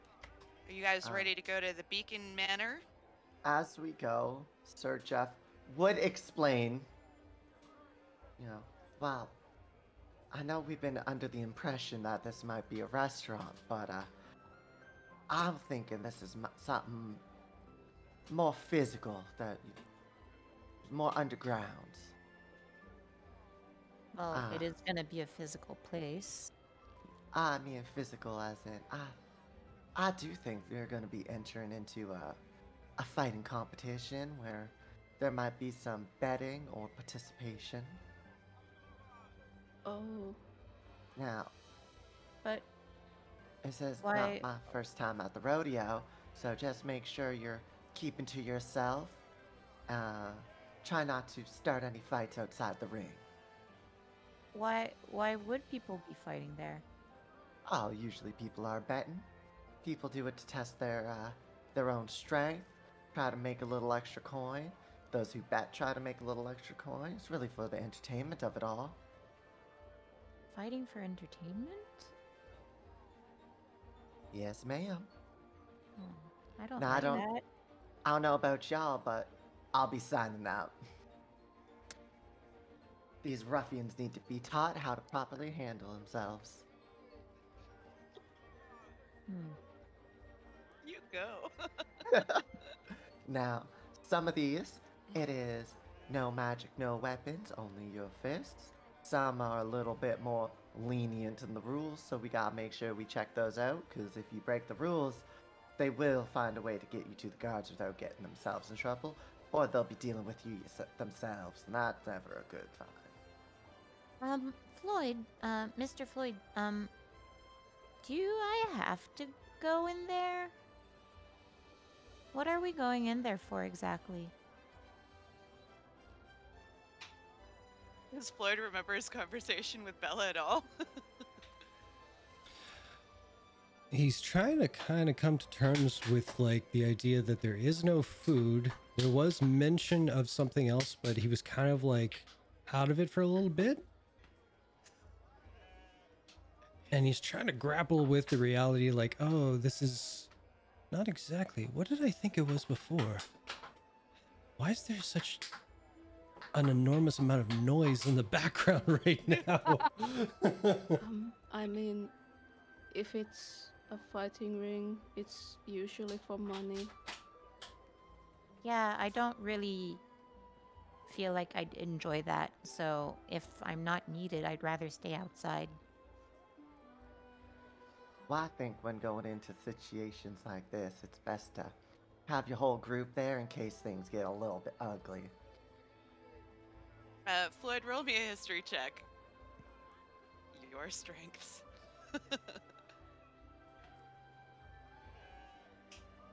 18. Oh, fucking sweet. Sweet Jesus. We'll get this cleared up. Oh, that's what she was talking about. Oh, shit. You Yeah. finally remember about this underground pit fighting ring. You guys need money. Bella gave you the hookup. Because if anything happens to the boat, you guys come back to Port Damali, you're gonna be working for the docks until the debt's paid off. You guys are on the hook for the money. Oh, I did not pick up on that part at all. That's Jason Despite too. I literally told you to your face that is exactly what was going on. Oh, I know. And I was processing the Fight Club kind of thing in that whole scenario. And then you were talking like, oh shit, Chuck is talking to me. That's okay. I mean, come on, that's my whole life right there. Do you impart this knowledge to your compatriots? No. Yes, I do. See, I think we should be, if we have to be taking care of paying for a ship potentially, those who might not be wanting to partake in the ring, trying to, you know, bet and encourage each other, you know? Make a little No, extra I don't. coin. I feel like there's other ways we could have made coin, but We also we're only here. have a couple hours here. We can't really go on an adventure or work a full-time job.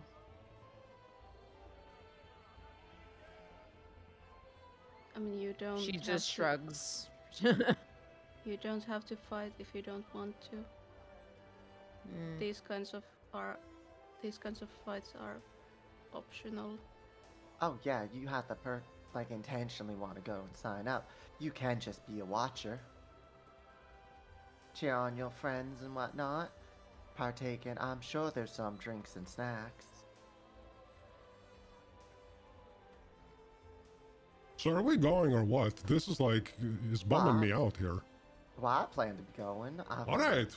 Step into the ring, as one would say. Macho Mushroom Man, yeah. All right.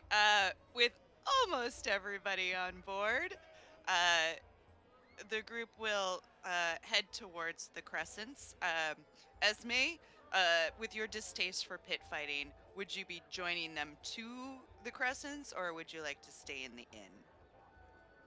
She'll tag along since Sir Jeff raised a good point about like sticking together as a group, but she's gonna look very closed off and won't be as chatty as she usually isn't. She's not in the first place, so.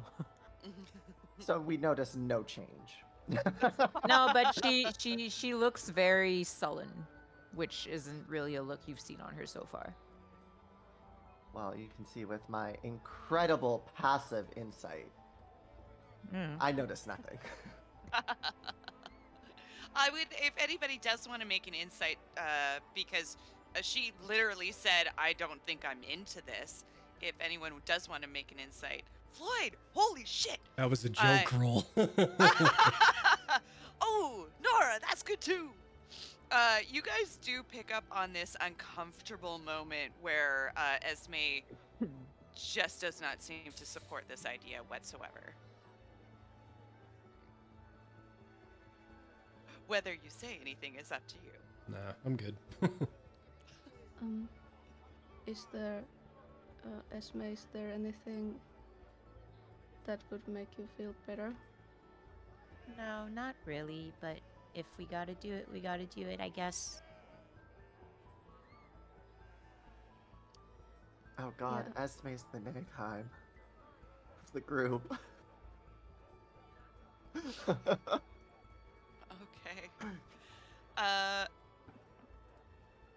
As you guys approach the crescent, this affluent area houses competing guild families and well-connected nobles who wish to live near the politics of the city and the delights of the port. The beautiful Pearl Shrine Temple to it says Melora. I'm like, no, it wasn't Melora up there. I wrote, oh, they're all different now. uh, 2 temples are in the shrine, or it. My mouth fell down the stairs. Give me a second. All right, 2 temples are within the crescent. We're leaving it there. This seems like the last place one would encounter pit fighting. You arrive at the address given, and this is what you will see. If I can find my thing. There we are.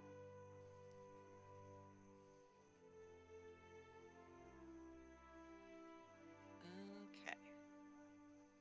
Kind of looks like a certain kind of estate a rogue cleric. I lived was at. just thinking that.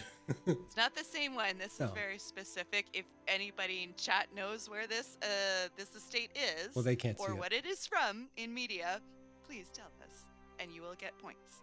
If any of our players find out without cheating, I will give you an inspiration point. Is it Downton Abbey? It is not Downton Abbey, unless it is. I have one thing in mind, so if it is, and we look it up, and you have it, you will get an inspiration point. It's not from The But Haunting. as far as okay.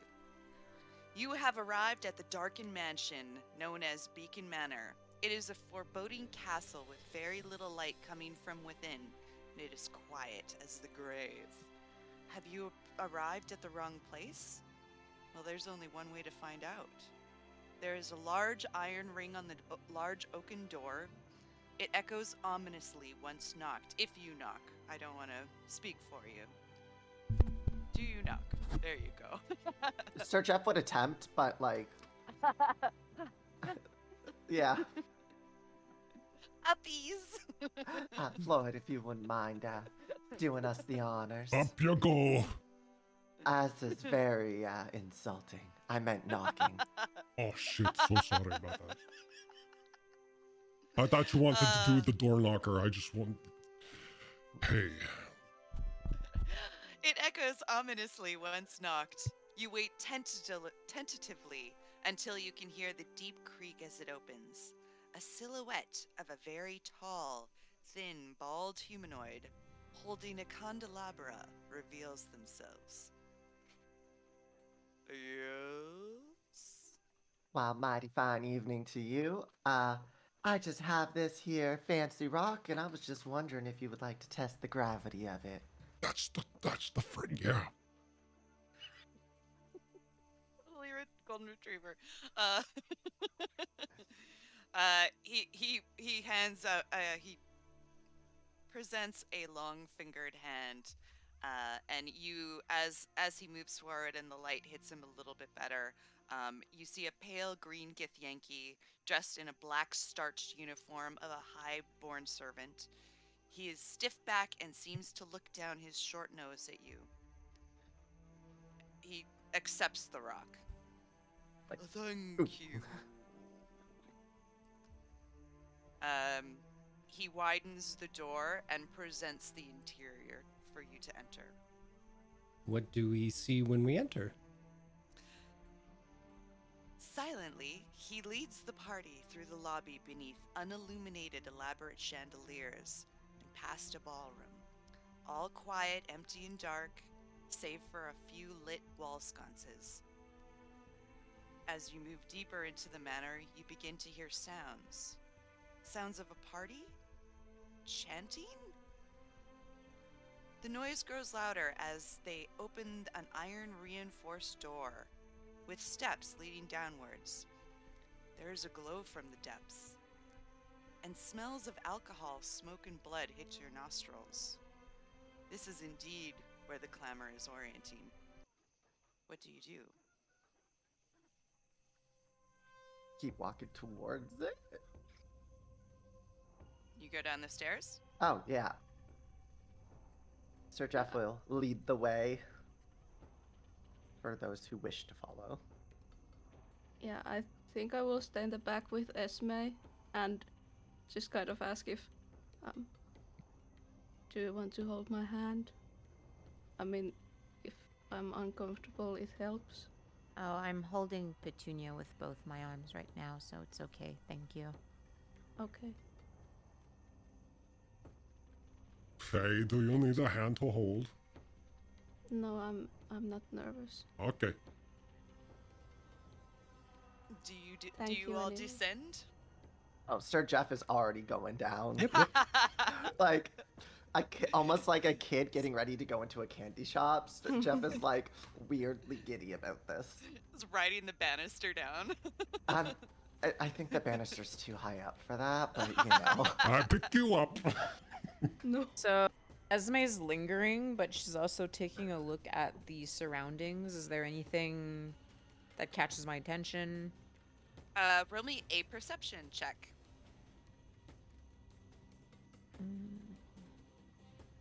A dirty 20? Ooh, lovely. This is a fine home. There's a lot of expensive vases, tapestries. It is very clean and it is very quiet with the exception of what's coming down the door. With a dirty 20, you do notice that there are large locks on the outside of this iron reinforced door. And it is probably thick enough to drown out any sounds when closed. The Githyanki servant just sort of looks at you as you're sort of taking in the area and almost gives you a look of like, it's all right. And then it quickly vanishes off of his impassive face.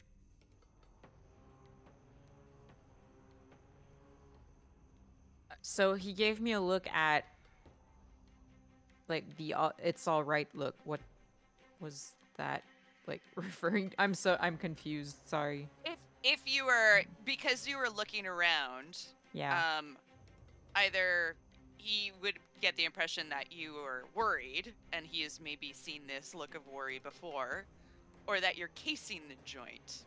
And either way, the response is, it's all right. Oh, okay. So he's probably Sorry, that it wasn't very clear. Yeah, no worries. Okay. So yeah, she'll give him a kind of like she'll give him a look and follow behind the others. All right. As you go down the stairs, you hear the creak of the iron reinforced door shut behind you. You follow the stairs down, the shouts and chants growing in volume as the only path winds through the underbelly of the manor. And finally, down the hall, you see the backs of a crowd surrounding a ring, dug out of the ground in a large open area that might at one time have been a crypt, now transformed disrespectfully into an illegal fighting pit. The crowd of at least 50 shout and cheer as you have arrived mid bout, the crowd being a mix of races and all financial backgrounds. The higher echelons standing back in a roped off galleries watching from above, the poorer set crowded in at the edge of the ring, some with their entire savings on the line. Within the ring, two impressive fighters, an ogre and a Goliath, bloodied and swaying, beat each other senseless in the ring. There is a bar set off to the side that is not as busy as the fight continues. Perhaps this is where you may find more info on betting and possibly entering. Sir Jeff will look behind, make sure everyone's like on their way, and then start pushing through the crowd to get towards the bar. Mm-hmm. Floyd will follow you behind. All right. Pardon me. Esme will take a seat with Petunia towards like one of the walls or at the edge of the room. Yeah, there's sort of benches along the walls for people to go sit and Mhm. enjoy a drink, some tables, but you can definitely see this split in classes. As Sir Jeff, you get to the bar, you see an older female lizard folk, dressed in sort of the same manner as Curry. And as you sort of observe, you see a couple of these people wearing the black uniforms of the house. Um, she has brownish green scales and blue eyes, very slender, snake like, and she has the sharp face of a viper. Drinks, drinks. I'll be passing on drinks myself. I was just wondering if I could inquire about signing up for this here competition. ×2. Me too. Hey! ×3. Three of you signing up. Oh, that's good to hear. Well, I'll explain the rules. And looking back at the fight over your shoulder, the ogre lifts up the Goliath and slams him down upon a bent knee, thus ending the fight as the half giant lays motionless on the ground. Several servants come and struggle to get the fighter out of the ring. This would be probably more for poor Esme, who I am now traumatizing. You go back to the bartender. Well, the matches consist of 5 rounds. That one just ended. There will be a little break before we start the next round. Magic is considered cheating, and you will be kicked out. No refunds on entrance fees or bets made. Contestants will choose a style of fighting, which is strength or dexterity, athletics or acrobatics. I'll just do the rest in my own voice because this would be weird for her to say. You roll against each other. The winner of the roll wins the round. This isn't classic fighting. This is just sort of quick and dirty rules. Um, a critical hit is a possible knockout, with the loser making a constitution roll to avoid being rendered unconscious. Um, and the knockout roll is at a DC 15. And between the rounds, your characters can cheer on the teammate from the crowd with a fight chant or insult to the opponent, persuasion or performance rolls, to try and get the crowd on their side for that extra boost of confidence. This will be a group check with the majority over DC 10, and a success will garner the fighter one reroll if they like, and they must take the new roll. A knockout wins automatically, otherwise it's 3 of 5 rounds. Is that clear? Do you want me to go again? May ask questions as we go along, but for the most part, it's cool. All right, Nora? What if I can't control the magic? It just happens. Disqualified. No. Possibly disqualified. But it is technically considered cheating, and you will be kicked out. No refunds on entrance fees or bets made. So I can't Them's rage. the rules. What's that? I can't rage. You cannot rage. This isn't really a damage thing, though. Yeah. This is just straight up rolling. Yeah. Because Cool, I cool. actually knew, I was like, wild magic might get in the way. Do I have to take my gloves off? No, you can leave them on. Okay. If you so desire. All right, is that all clear? Clear as day. So if you do feel like you want to make a bet on someone else fighting, you can go see the bookmaster. And she sort of gestures over to a hill dwarf bookie who's got long curly black hair and sort of rough skin, a bit bulky, muscular, with a long braided beard. And he's just in the corner, and he's got like a bunch of papers, and he's taking bets off of on the next, or he's paying out and taking money, kind of a thing. The minimum bet is 25 gold pieces, and there are 4 fighters lined up to bet on. Oh no, that's my notes. I'm sorry, I didn't color code these. Deal with it. If you want to fight, you can go talk to Ashindar. And she gestures over to a roped off VIP area with an elf who has long, straight white hair, looks kind of soft, but thin and tall, sculpted features, heavily made up and finely dressed in teal and gold, holding a glass of red wine. And there are 2 guards sort of standing around him. Floyd heads right over there. Okay. And as you go, she goes, It's 50 gold to enter. but Floyd's on his way. Per person? Mm-hmm. We'll So see wait a who minute, wins wait a the minute. first. If it's 50 gold to enter, How is do we that my bet? bet? It's 50 gold to enter the bout, and Right. if you win, Oh, cool. you can win the pot, which is 200 gold, or what's in the chest, which I was about to get to. Sorry. That's all right. Okay. I don't get a chance to use that sign ever. Okay. Floyd, you as you head over, you are sort of headed off at the pass by these 2 armed bodyguards, and they look towards the bar, and the lizard folk just sort of gives them a wave and a nod, and they sort of let you pass, staring intimidatingly at you. The elf noble looks up with you with orange eyes, and is like, "Oh, hello, darling, a bugbear. How unusual! Are you looking to enter?" Yeah, the lady told me to. Actually, I don't know. Was that the lady, or was that a man, or was that the in-betweener?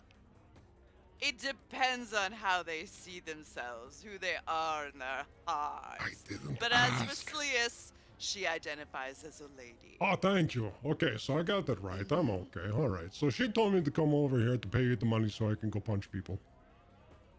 Yes. We would like, we've got a couple fighters, and he sort of gestures over to, it's not, it feels like a pen, but it's not a pen. There's seats, there's water, there's food, there's people rubbing oil on these fighters. Ooh, massage. But it is kind of a pen. You see a human, a tabaxi, a Goliath, and a half-orc, all sort of getting prepared, getting worked up. What's your name, sweetheart? I'm Floyd, sweetheart. Oh, Floyd. So you are familiar with the rules, no magic, and if you win, you get the pot, which is 200 gold. Or, what's in the chest? And he puts his hand on this sort of smallish treasure chest that is sitting in front of him. Floyd, unknowing of what the theatrics are, he goes to open the chest. Oh no, and immediately 2 spears like cross over to sort of block you from reaching for it as the bodyguards stare at you. He goes, ha, you have to win first to get what's in the chest. Oh, sorry. No problem. He's first timer. It is. Oh, that's interesting. I think you would make a very good match for Scab. I like the name. Points over to the half orc who looks about 40 years old. Short, Scab! curly. Scab, I'm going to be punching you. Hey! The half orc kind of looks up and just like confusedly just gives a little wave. He stands at about 6'5", has a massive build, and is a patchwork of scars on his shirtless body. Well, that guy was supposed to be fighting that girl, but I like the look of you, and I think I'd rather see you pummel the hell out of him, or vice versa. That'll be 50 gold, and Okie dokie. you will be up next. And he Next? he Oh, whispers great. to his servant. He whispers to a servant who sort of runs behind him. Don't worry, you have a few minutes, so you can go get yourself a drink or introduce yourself. I don't care. And once your money is paid, give me your money. You got please. it. Sir Jeff would be next. Just like so excited. As Sir Jeff approaches Ashendar, they go, amazing. Hope y'all Let's been have having it. a great evening. Oh, I'm about to have a better evening. Oh, you want to enter? I do. I want to throw myself in at the ring. I believe the entry fee was 50 gold. 50 gold indeed. You can have the pot or what's in the. I'm so sick of saying that. I But can yes, understand what's in the that. chest? It does seem pretty annoying to be keeping up that charade for so long. No, Oh, it's enjoyable at first, but it gets a little tired when you have to say it more than 50 times a night. 50 gold, and I think. and here you go. Now, because you're of an unusually small size, I'm going to let you pick your opponent. Points to the human, the tabaxi, or the Goliath. Well, I'm torn between that human there and that Goliath. I think I might be going up against the Goliath though, cause, you know, sometimes some ruffians need to get put in their place. Well, you are in for a treat. That little lady's name is Bonebreaker. She looks like about in her mid-20s, has a long black mohawk and piercing blue eyes and very veiny yellowed skin. She stands at about 7'5" and has a very muscular build, a thick, sharp jaw, and you just can hear her swearing constantly as she's like downing ale after ale. Well, she seems like a very colorful sort. I hope I can teach her that swearing is rather inappropriate. Everything's inappropriate in here. You should be at some of my other parties. All right. Oh, we've got 2 fantastic bouts to look forward to. Was there anybody else? I just kind of step like forward Mm-hmm. and just look at them. Oh, aren't you a beauty? I think you would do very well. We have 2 fighters left. Our human and our tabaxi. What would be a good combo? I think maybe the human. He has been training quite hard. Yes, you will fight Jonathan. I think that would be fantastic. I regret my choice now. I don't. I love it. I'll just give him the gold. All right, give me your goals. All right.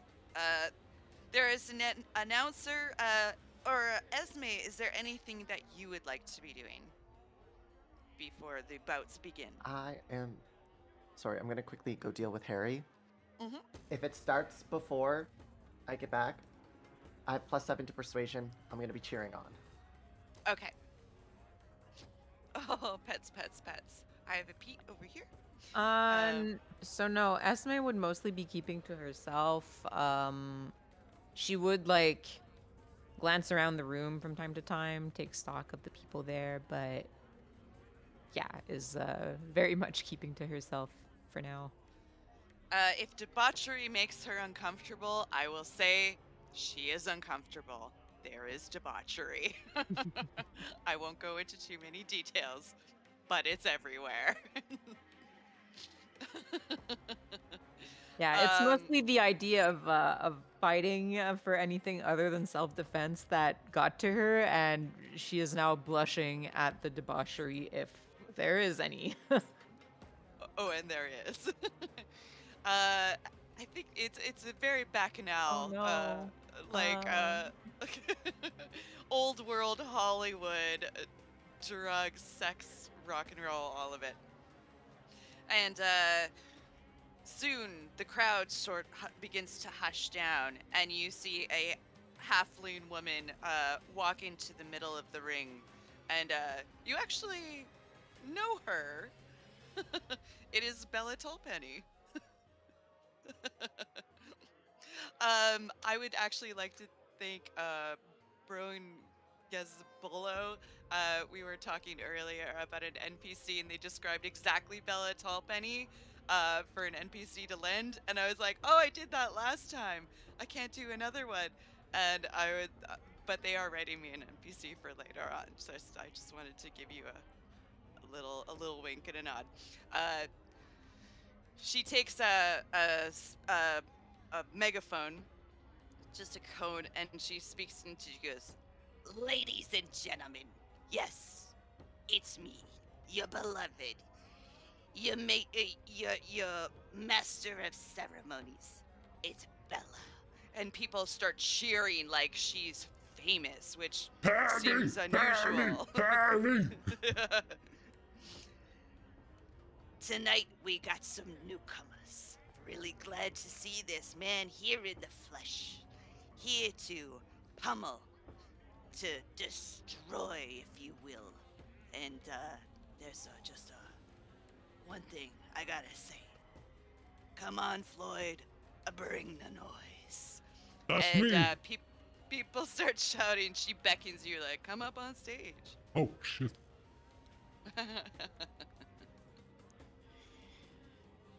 There's this one thing I have to get. Uh-oh. There we go. And oh, I lost it. It's coming. Talk amongst yourselves. I'm gonna point out that Sir Jeff is gonna make sure that he maintains around within the 10 feet of each person. So if you get crit on, you do have a +4 to your save. Um, if they are, I would say the ring is probably about 20 feet by 20 feet. So unless you're, like, you can go right up to the edge of the ring, and if they are within your, Yeah. that 5 feet, or that, the aura, Yeah. I'm gonna try to then move. yes. Like, if they start going to the northern side of it, Sir Jeff's gonna try to, like, push through, acting as if it's just because, he is tiny and We he will just work wants to get a better with look. like some dex rolls for that, like Okay. acrobatics, for you to like snake your way through the crowd, as long as the fighter mentions that they stay near the edge. Sorry, really have to burp. There we go. Inspiration to me. So So, here I'm gonna put up.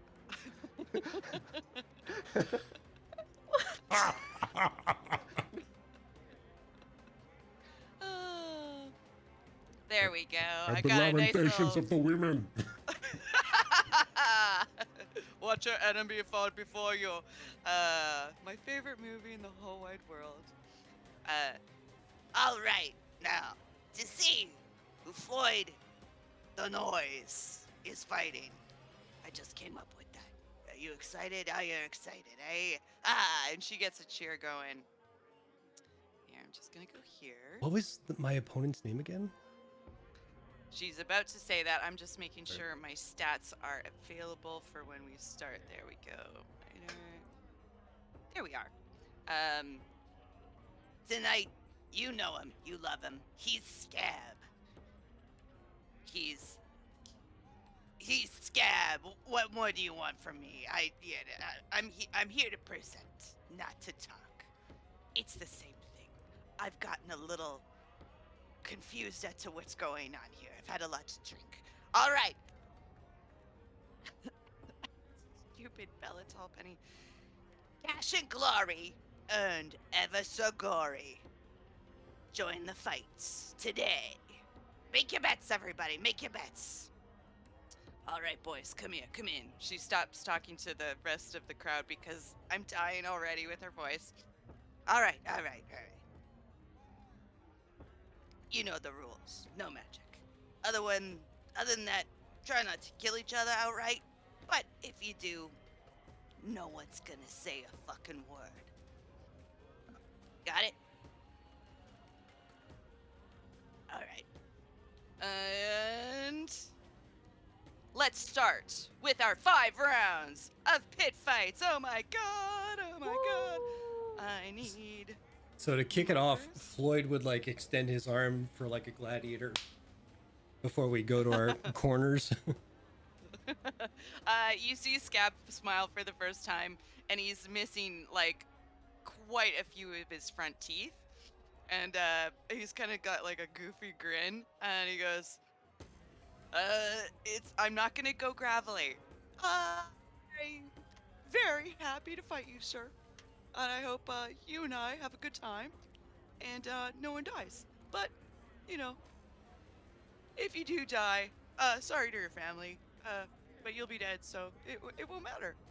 Oh, damn, now I want you to win. You're so nice. We're gonna get drinks after this, okay? Sure thing, sure thing. As All long right. as you have face left to put that in your mouth. Oh, I don't know why I that's went good. president. I went Obama with this. He goes back and he like puts his mitts up. And I would like you. Are you going to be fighting with strength or dex? Strength. Do it. Roll me that strength. I go first. Yeah. It doesn't matter. It's a rollies. So is it with athletics and not just... You can you can do Oh. athletics if you want. Actually, Sorry, I was doing an attack roll. I was doing just a strength. So, One thing though, It I wa- would do it reckless. Oh, it was just gonna be just the athletics or acrobatics, just Oh, okay. to keep things simple. Oh, sure. Just because I didn't know how long this was gonna take us. No worries. Okay, well, Oh. my athletics is +8 anyway, so it would be that. Okay, I'm gonna re-roll my athletics because I totally forgot my own rules. Oh my god, it's fucking Christmas. My first roll was a nat 20, my second roll was a nat 1. But I don't think you can see them. No. No. No, you can't. Okay, so, Floyd, how do you take this first round? If it's a nat 1, I'd imagine there was like some sort of tell that kind of telegraphed what he was going to do. So I'd say if he was going like long range, even though I can keep a distance, I would use that as my kind of tell and then sneak in with like an elbow to the face. Oh yeah, like he's going in for like a big, like And I wide look haymaker. like I'm doing and the same thing, like His jaw cracks together with the remaining molars that he had, blood spurting out of his mouth as he stumbles back, trying to regain his footing. and the crowd goes wild. Between this round, we are going to see who's cheering, who wants to help with Um, Floyd. Sir Jeff would be using persuasion Okay, to cheer in a way to get the crowd onto Floyd's side. do you have a cheer for Floyd? Because so much rhymes with Floyd. So, Sir Jeff would just be like, now y'all best be paying attention to Floyd. He's just so talented. Look at him go. That's it. Bless your heart. Okay, roll me a persuasion, please. Is anyone helping with Sir Jeff's cheer? I mean, I wouldn't say anything per se, but just that my presence here, because Floyd is kind of my superior, he has to show how it's done, even though I may be more experienced in this, but he doesn't know that. But just giving the pressure by being here. Well, I'll get you to roll an intimidation. Oh boy. That's not 20. Oh, fuck yeah, baby. Esme, are you hiding behind your hands? Yeah. Esme's still kind of like off in the corner looking uncomfortable, but Petunia is gonna waddle right up to the edge of the ring and she's just gonna like. Yeah. I love it. You just hear this. And yeah, and she like grumbles something in Draconic. I will give That you think Petunia. is encouraging, maybe? I don't know. I will absolutely get Petunia to roll me a persuasion. This is how you stay in character and participate. Thank God for Petunia. Oh boy, so persuasion? Yeah. I'm gonna roll a charisma check. Oh, that's not 20! -1, so 19. Okay, I'm just taking a screenshot of how Christmas had just got in here.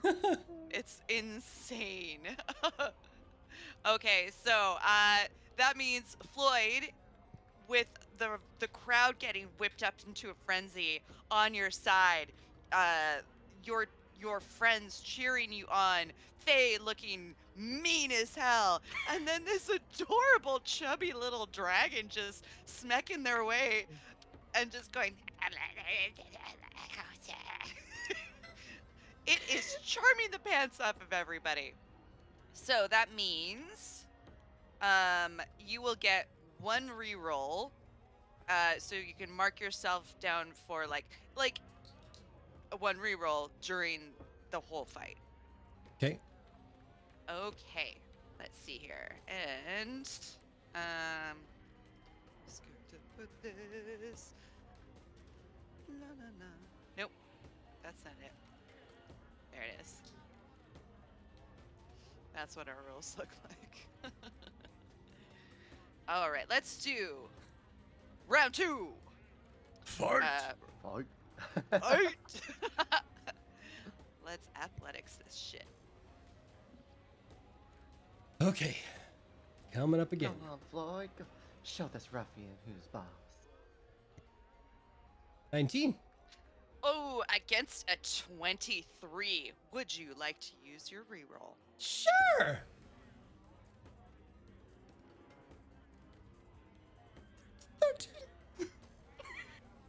Ooh, you have to take it. Yep. Dear me. Floyd, as he steps back and you hear your friends cheering for you, you kind of look over, delighted that the crowd seems to be on your side, and you feel the wind, the movement of air as the fist misses you, and then you're like, you get a little cocky, and you're like, ha ha, missed him, and then the elbow comes back into the side of your ear, making it swollen and cauliflower, and it just knocks your brain in your head around a little. And that is round 2. I would like to go back to our fans and get them to see if they can't help Floyd out a little bit Ah. more. Now you have the choice, between a chant or insulting the opponent. But if you have any ideas, by all means, share them. We'll make them work. Sir Jeff is whoever is around that seemed to have actually listened to Sir Jeff. Sir Jeff's gonna like grab their attention and like try to whisper to them, and we're just gonna, and the whisper's gonna be like, on three, we're just gonna be screaming something real nasty. It's gonna be scab sucks, okay?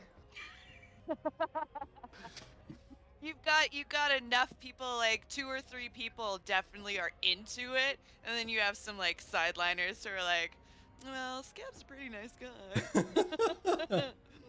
But I did put some money down on this other guy, so okay. And then Faye, how would you like to be helping in this instance?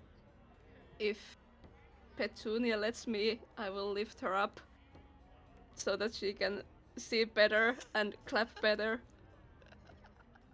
Absolutely. All right. So And the lift. I will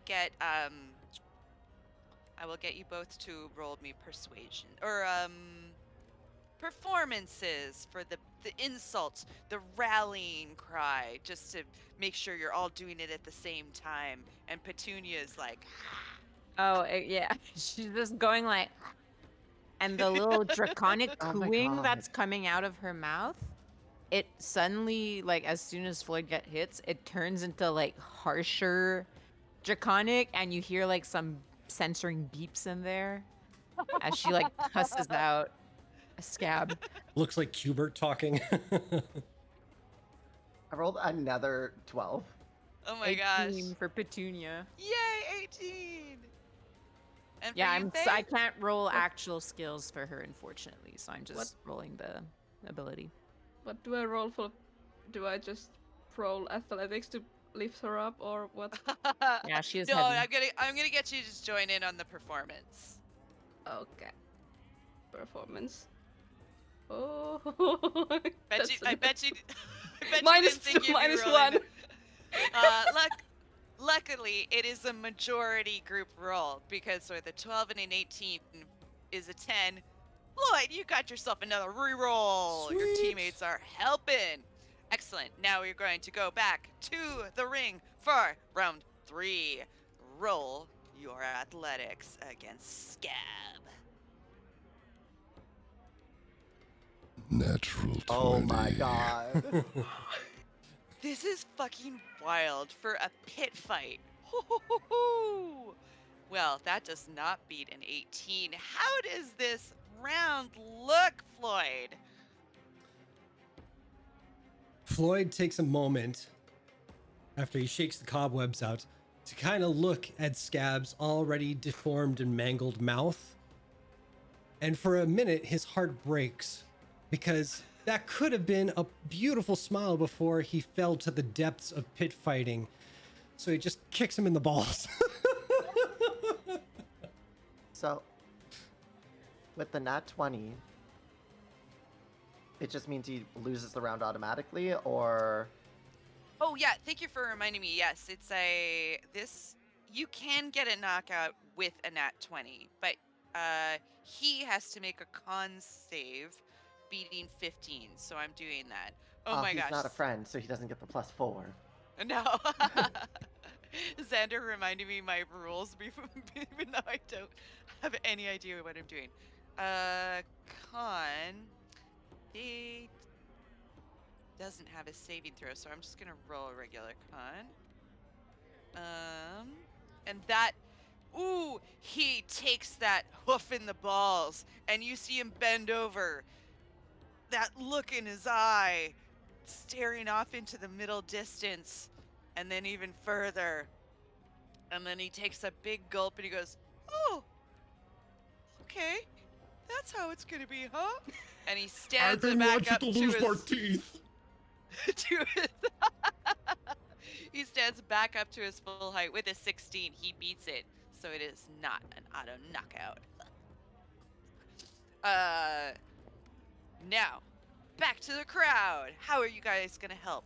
You've chanted, "Scab sucks, Scab sucks." Are you going to continue along this insulting line? Or perhaps lend some words of encouragement to your teammate? Petunia is back to clapping in delight at Scab's plight. Literally. Um, That's so cute. Sir Jeff will be chanting. Floyd, he's our man. If he can't do it, well, then that's just a problem.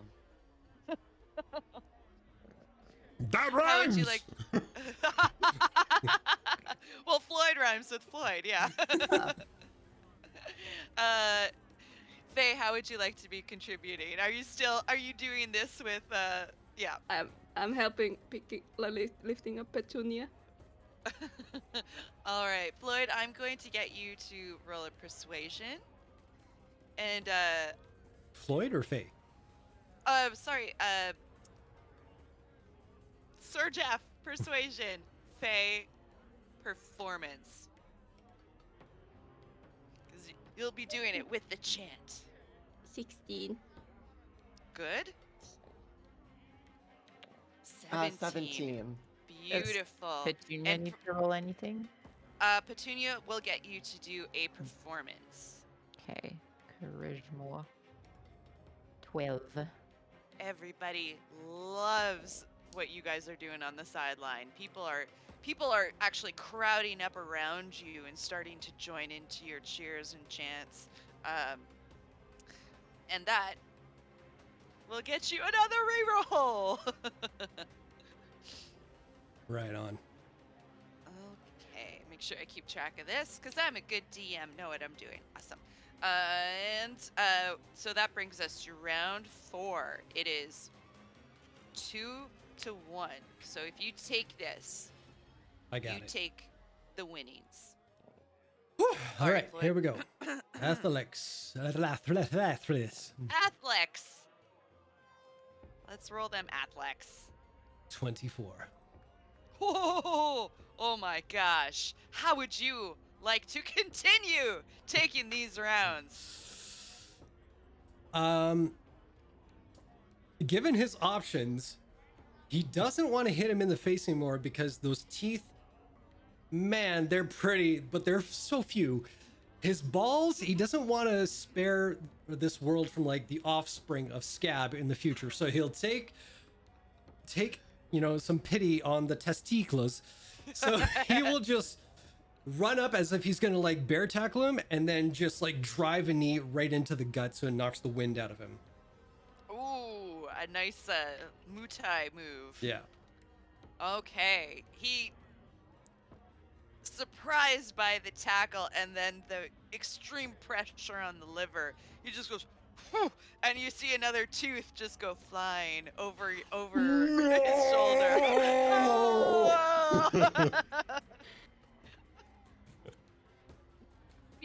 If you had gloves of missile catching or whatever, you could cut it, put it back in. All right, excellent stuff. Group, he has 2 rerolls already. But He wins Isn't the it- fight. he wins, He yeah. wins the fight. I learned to count today. Perfect. Everyone's so excited. The crowd cheers. There's roars. People rush into the pit and pick the bugbear up on their shoulders and then think better of it and put him down. And you are sort of pushed and guided towards the VIP area. Well, before to that, see- I would help him back up and I would give him a hug. Oh, that's good. That's sportsmanship. He's like, oh, that's so nice of you. I don't know how I'm talking, but there you go. It's good I like your He's voice. talking You because still have teeth. Sir Jeff is at his feet and just patting him on the leg, and I'm giving him 5 hit points. Oh, With that's lay on very kind hands. of you. Oh, So- I do have a personal healer, but I thank you. Well, I think and it's best to get you over there. This isn't And gonna fix it, but you know. he sort of gives you like, oh, one of these, and he goes over and like two very good-looking creatures just like drape on him and give him like a towel around the neck and are like fawning over him, and you know, and then one brings out like a bridge that he pops back into his mouth. It looks very expensive. It's like a gold and silver grill. we got ourselves a Mike Tyson in our hands. All right. You are ferried over to the VIP area. Sitting there looking quite drunk, spilling red wine everywhere. He goes, "Oh, what a wonderful job you did. So you can take 200 gold pieces," and he points to a little satchel of gold. He goes, "Or what's in the chest?" Thank you for the gold. And he shoves it towards you and goes back to sculling wine like there's no tomorrow. Oi, scab! Drinks on me, come! We get shit faced. You go buy Scab a couple of drinks, and you get to meet his entourage. Some very attractive creatures of no note that I have not written down. Let's get into our second bout of the night. Is anyone doing anything during this little break period that they would like to talk about? I'm gonna be asking the bartender about fizzy goat milk. Fizzy goat milk. Yep. She's never heard of it. Wow, shit. Petunia's What's crowd the closest surfing. thing? Beach ball. Oh my gosh. She offers you a plethora of different kinds of cocktails. Sadly, none of them fizzy goat milk. That's okay. We can move on. All right. Our next bout. Could I, as a prize for good cheering, give Petunia one of the meat pies? Yes. Danger. Yes, you can. I was gonna say, Sir Jeff would actually also eat one of the macaroons if he is up next. You are up next. Let's see what Petunia rolls. Ari, if you would 200, be so right? kind. Yeah, D100. And then in the meantime, Sir Jeff, you can do the same. Ooh, someone's making pizza. Sorry. I was like that. The lag. 9. Didn't we roll that already? We had Nice. 7 twice. Ooh, I'm so belchy. One more. There we go. Don't hold them back.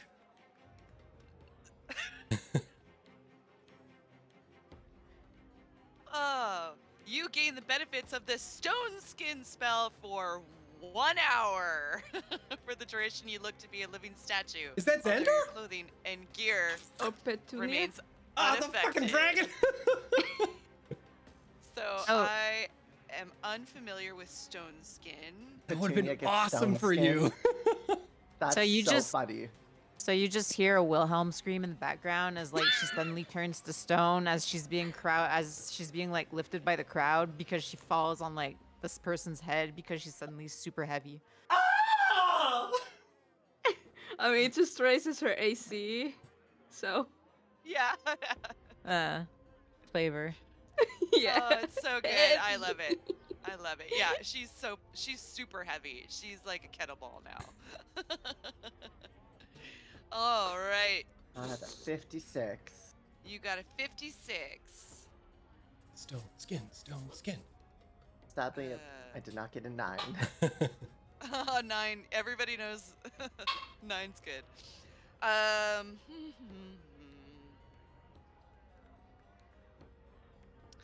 No one can teleport, gate, or use any other form of trans-dimensional travel in this area for 24 hours.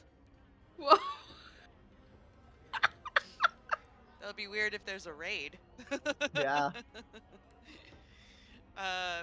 But yeah, that's the gist of it. Well, thank Sir God for Jeff that. Sir Jeff just kind of eats it. He's like,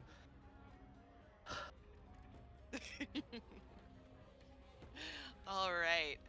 I am having a bit of a hard time with my voice right now, so I'm going to skip over Bella's. Well, no, everyone should get like an entrance. It's so part of the fun. oh, and when Sir Yeah. Jeff signed up, he wrote out his full name. Oh, I see. Okay. I have to find your full name. Sir Jeffrey Oh, I got it Tremella right here. I Cremini got it. Chegason. I do. Okay, all right, everybody. Let's put the mic closer to my face so I don't gotta gravel up so much. I hope you enjoyed that last fight. Floyd the Noise, he does it good. I have personal experience. Let's have another round of applause for him. Good job, Floyd. All right, now I think you're all gonna really like what's coming up next. That's right, you know her, you love her. It's Bonebreaker. She's back for another try at the win. She had a long recovery period, but she is healed and ready to go. Who's she fighting, you asking? Who's she fighting? She's fighting. And takes out the long piece of paper. Goes, gets her reading glasses on. Sir Jeffrey Tremella Cremini Shagasan. What are those mushrooms? Is this a joke? That's a joke name. That's not even a real name. Mushrooms. All right. Sir Jeffrey Tremella Cremini Shagasan. Come on up. Let's see what you got here. Jeffy! Sir Jeff will, waddle up with the mushroom helmet on. All right, and let's just go back and see. You are fighting Bone Crush. Bone Breaker? Bonebreaker. Bonebreaker. And I just get their stats up here. There they are. And are you fighting with athletics or acrobatics? I will be fighting with athletics. All right. Let us start with round 1. Please roll your athletics. Okay, well, it takes 10 years for it to load. So give me a sec. I know, mine as well.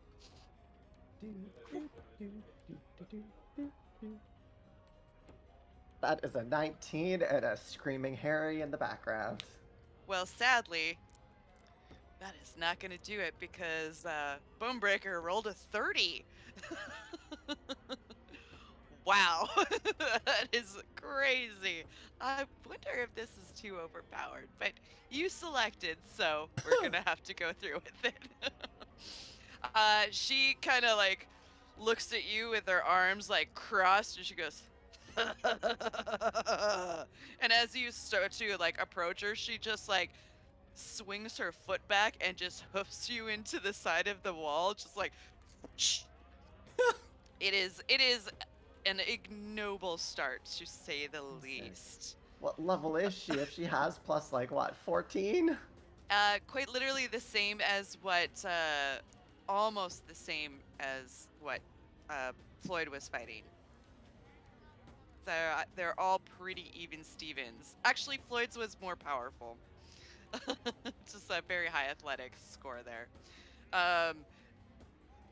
After seeing your tiny friend hit the wall and smack on the ground, what are you guys gonna do to help? I mean, if Jeffrey kind of hits the wall near where we are, I'll just kind of lean down and go, "You can do it, Jeffrey." And Floyd will call over top of her. I think you can do it. And he would just hear garbled draconic because Petunia has been trying to leap onto the railing, but because she's now heavier, she can't. So she resorts to just going like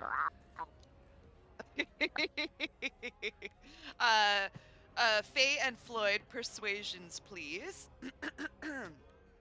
And Petunia, you has become like the mascot of the pit fights. I will get her to roll the equivalent of a performance.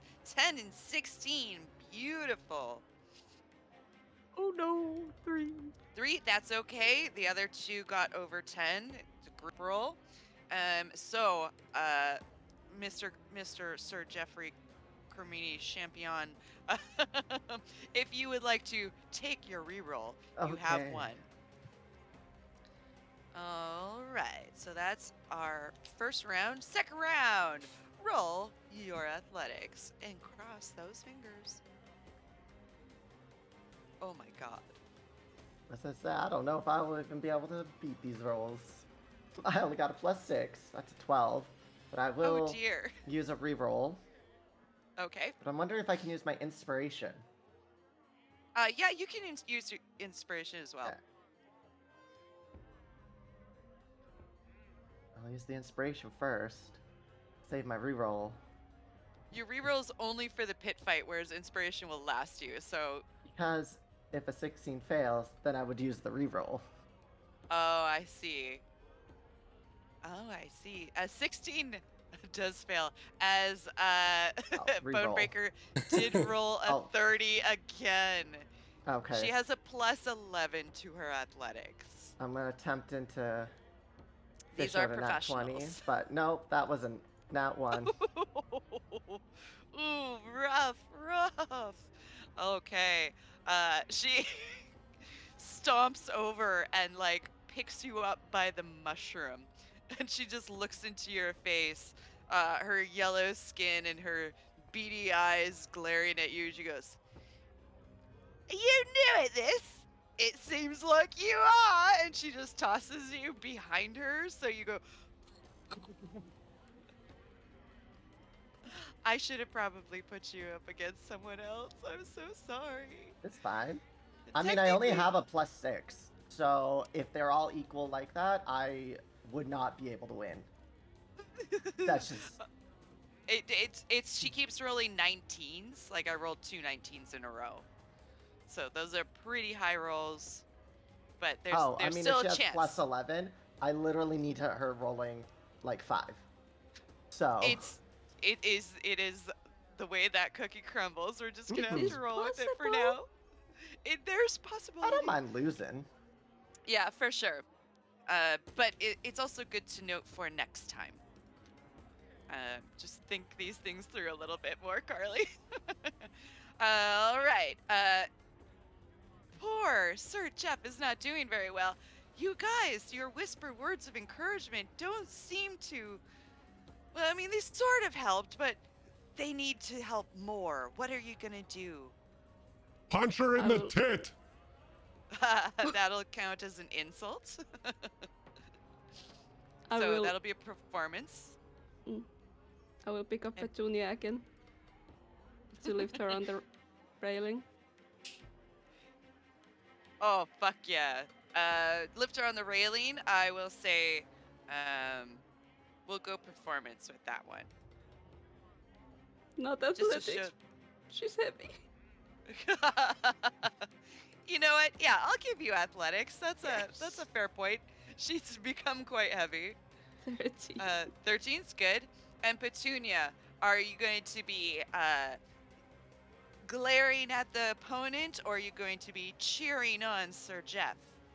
So Petunia very subtly tries to like roll off the railing so she can fall on the Goliath's head.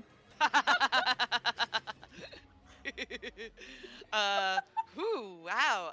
Let's see. What would we use But for if that? someone wants to try and grab her by the tail before she does, that's up to them. I'll give you an acrobatics.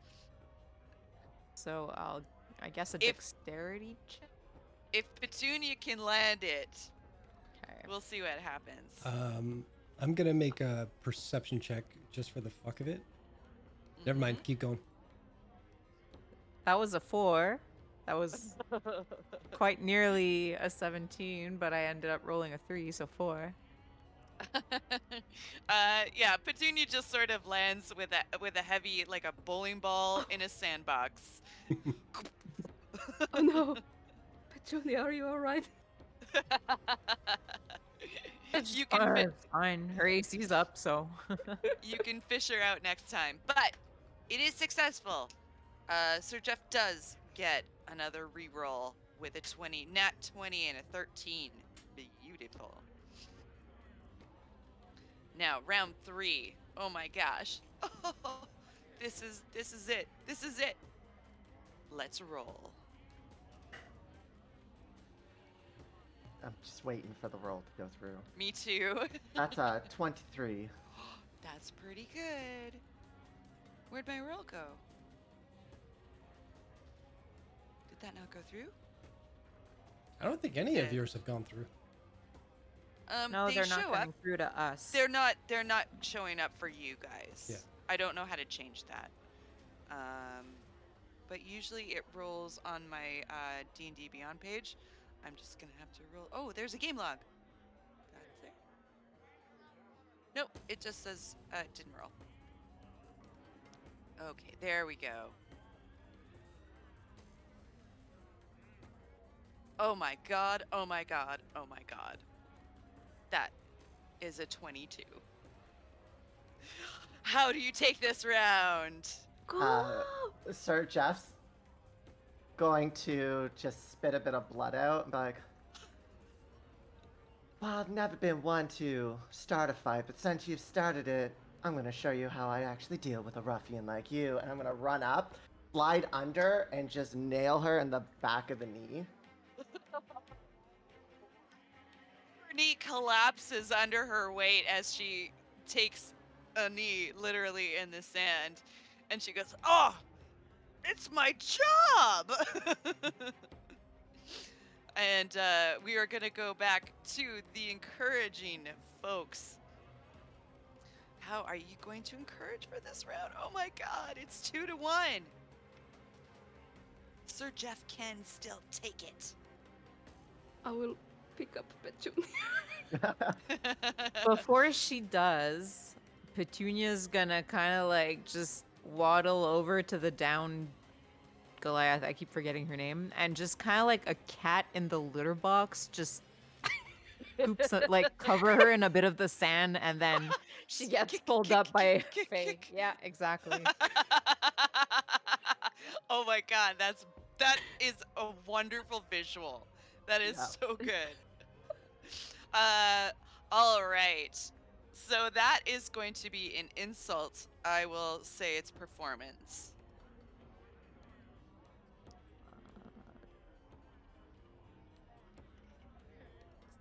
Let's go 13. Beautiful, beautiful. Faye, you pick her up and we'll give you an athletics. You know, for Yeah. hauling that little stone. 27. There you go, baby. Probably. Floyd, Probably would have been nice in the next round, but Floyd, what are you doing? Show her the tip of the mushroom. Oh Lord, that's very suggestive. Hmm. But weirdly, I will get you to roll a performance on that Okay. one. Whew. Both 21s. Beautiful. It went from That- a 1 to whoop 19. That gets the crowd, this debauched den of sin, going.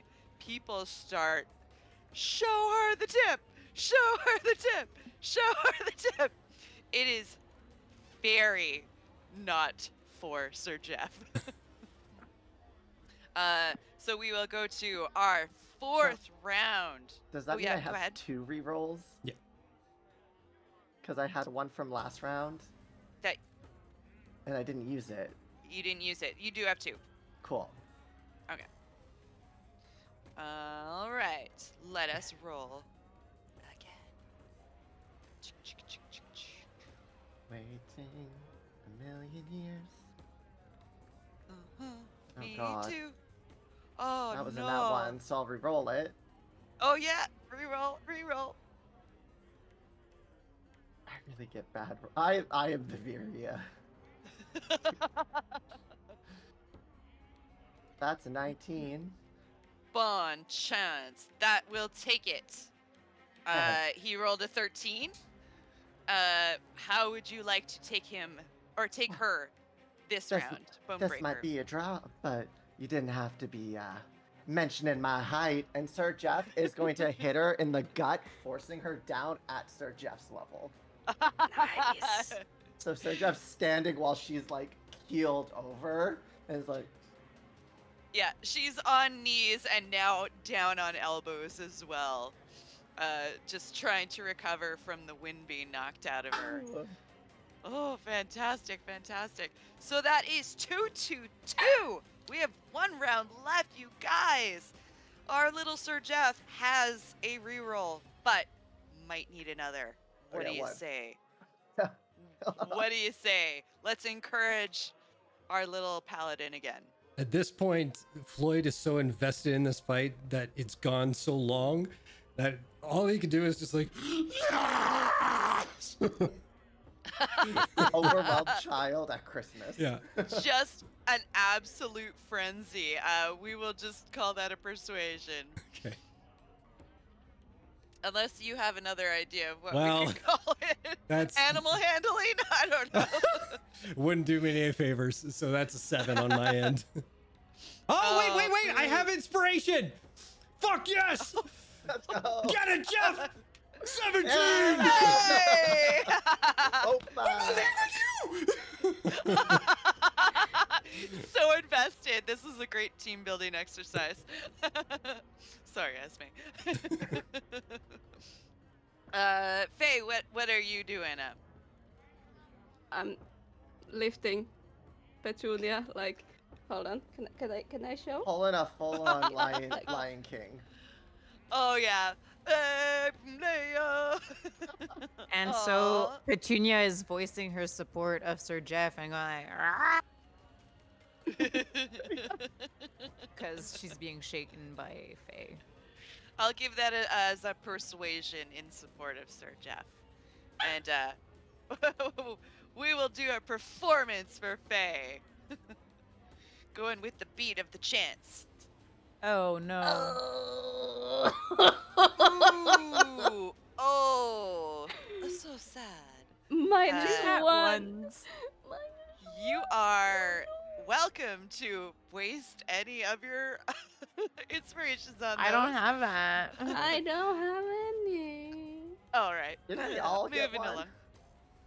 I'm sure we all got one at one point. Moving right along.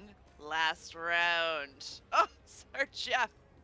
Will he take down the professional Bonebreaker? You still have one reroll, right? Yes. Okay. Yep.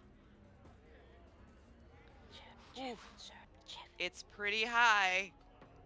It's pretty high. That's another 19. A reroll. Not gonna get higher. You can do it. Come on. It's so The tense. suspense is killing me. Oh my god. It's lower. Oh. He put up a valiant effort against Bonebreaker, the Goliath. Professional wrestler. But alas, this was not Sir Jeff's day. Bonebreaker, after taking the punch in the gut, just sort of raises her head to look Sir Jeff in the eye and then moves forward and just headbutts him. Sort of. Because of the brim of the hat, she has to go low. Headbutts the center of his tiny, tiny body, and he goes flying right up against the wall and just sits down in the sand and falls over. Alas, the match has been lost to Bonebreaker. People boo her as she's the villain of the piece. And your friends are Petunia welcome. is very close to, you know, when a cat's about to leap off of something, to like leap off onto her. Yeah, just No, no, no, no. Oh, it is a sad loss, but a very well fought fight. And you are still cheered as a favorite in the audience. And we will go on to our last bout of the night between Faye and Jonathan. So let me just go. As Jonathan strides into the ring before Faye. Uh, all right, kids, no introduction. You know him. You hate him. Jonathan. And she scuttles off as people boo and throw things. And he just walks around the center of the ring, his long, beautiful golden hair flowing behind him, insisting that he go shirtless, wearing the tightest pants available at the time. He stands 6'2", has a Dorito build, and he's handsome to a fault, and cocky. What a dick. We all hate him. We all boo for Jonathan.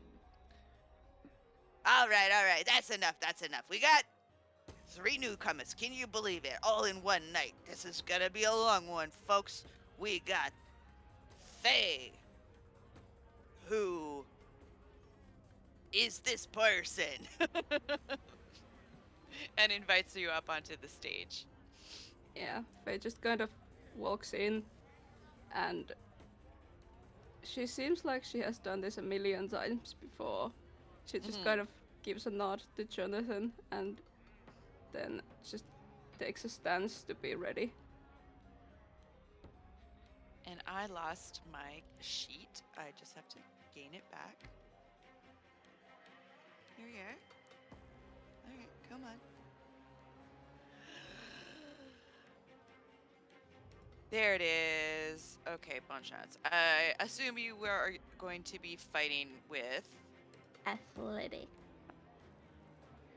athletics. Okay. Let's do it. Oh, interesting. Okay. 27. 27. Holy mackerel. Um, that will be a. That beats his 25. Oh, right on. How would you like to take this round? Like I said, Faye looks like she knows what's up. She has done this before. So when the fight starts, she just moves forward and punches Jonathan in the gut.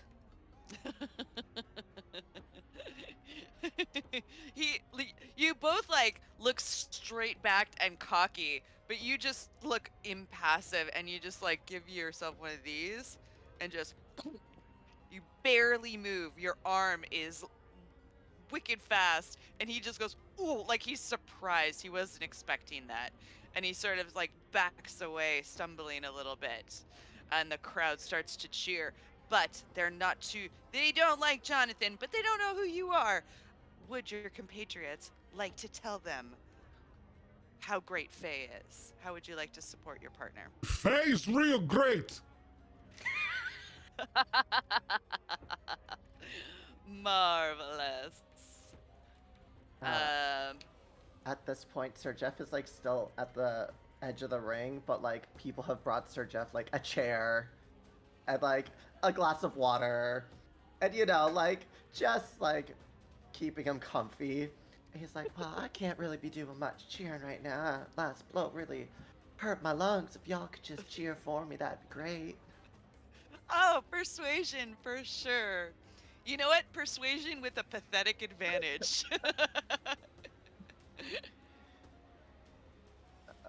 I mean, 24 is pretty good. You're gonna take it regardless, so Let me see what I got. for sure.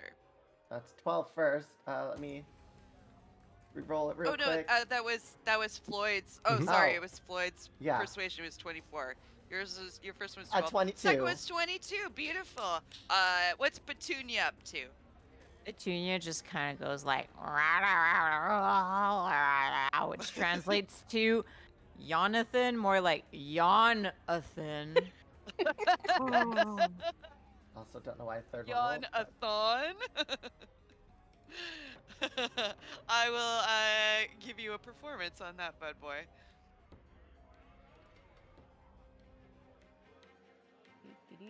Yeah, please ignore that 11.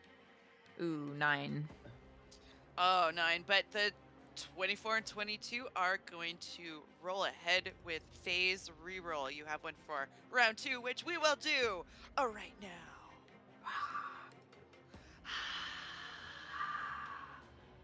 I will use the reroll. It was All a nat right. one. Oh my gosh. So many nat 20s, so many nat 1s today. I didn't Oh, even get a shit. single nat 20. Oh, except for Search App.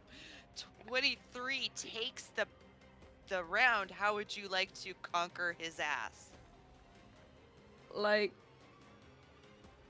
faster than people might have expected. Faye just kind of dashes behind Jeffrey and punches him in the back, like pummeling him back and forth. You punch him in the gut. You almost, like a ballerina, spin around, and suddenly you're at his back. And that fist, like, you do the 1-inch punch, and it's just like, and he, like, stumbles quite a long ways forward to the point where people are like, what even happened? And, like, they have, you know, people are checking their magic detectors. They're like, is she using magic? No, she's just that good. And the crowd starts to whip up into a new frenzy for the witnessing of your skills. And you take round 2. Before round 3, how would you like to support your friend? You have 1 reroll currently? No, Or I you used it. You used it, okay. Well, y'all be doing some good cheering, but I think you could do better than that. Persuasion. So Petunia is miming out wrestling moves at this point because she's just so into it. Oh my gosh, 13. that's so good. Petunia, please give me a performance. 13's great. That Another that'll do it. 9. What the fuck? People love Petunia, but it to a point where they kind of forget she's a smaller in a busy area, and I like sometimes to think that she's just so chunky that like she's kind of like dipping her the moves. arms are just Yes. like.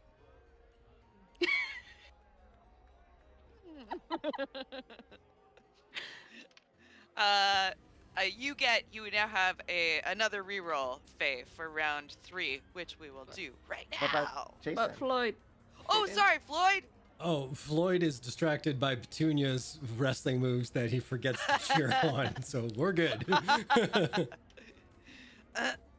Oh no, but we do need your numbers. Because we only got a 13 and a 9, and it's a group check. So if you want Okay, to, so if I'm paying maybe- attention to Petunia, what do you want me to roll? if you're paying attention to Petunia and maybe copying her rolls, or copying her little moves, Okay. we'll say performance. Okay. 8. Nope. Alas, you do not get a reroll this time, Faye. But doesn't mean you can't take him down. If you take this round, the fight is yours. So let's have those rolls. 16. Oh my god. Alas, he rolled an 18. He starts to gain his footing as he stumbles forth, and he just stops, and his toe goes out and points and scrapes a wide arc in the sand as he looks at you. And he goes, never again will you humiliate me so. And he shoots down with his leg as he goes into a crouch, and he knocks the front of your shin kicking the leg out from below you, and you sort of stumble on, catching yourself on your hands in almost a plank. And he's going to take this round. Uh-oh. Things are looking dire. But there's still a chance. The people around Sir Jeff are shouting, and they all wince as she goes down, and they look to Sir Jeff for inspiration. What next, Sir Jeff? What next? Well, I mean, you know, you get knocked down, but then you get up again. You're never gonna keep her down. Oh, fuck you. Inspiration. There you go. Absolutely roll me a persuasion. Petunia, since you are sort of leading the little mime play with Floyd, how are you continuing to support? So, as soon as Faye goes down, Petunia just goes like, and then takes a big inhale and like spits a little glob of acid at Jonathan. Causing him to be distracted. Thus, if this works, he he will be distracted. Rerolls, etc. I will get roll an attack, I guess. Oh, okay. Yeah. It won't technically be an attack, but I think those stats will be appropriate for this. Sorry, it takes a while because every time I roll something on the Drake Companion table, like it closes and I have to reopen everything. Oy vey. I guess a bite attack? Sure. Okay. 15. Nice. 15. And Sir Jeff, was that your 16? Yes. Okay, perfect. Floyd, you see Petunia after you guys were doing your little mime game. Petunia Yeah, just spits a glob of acid.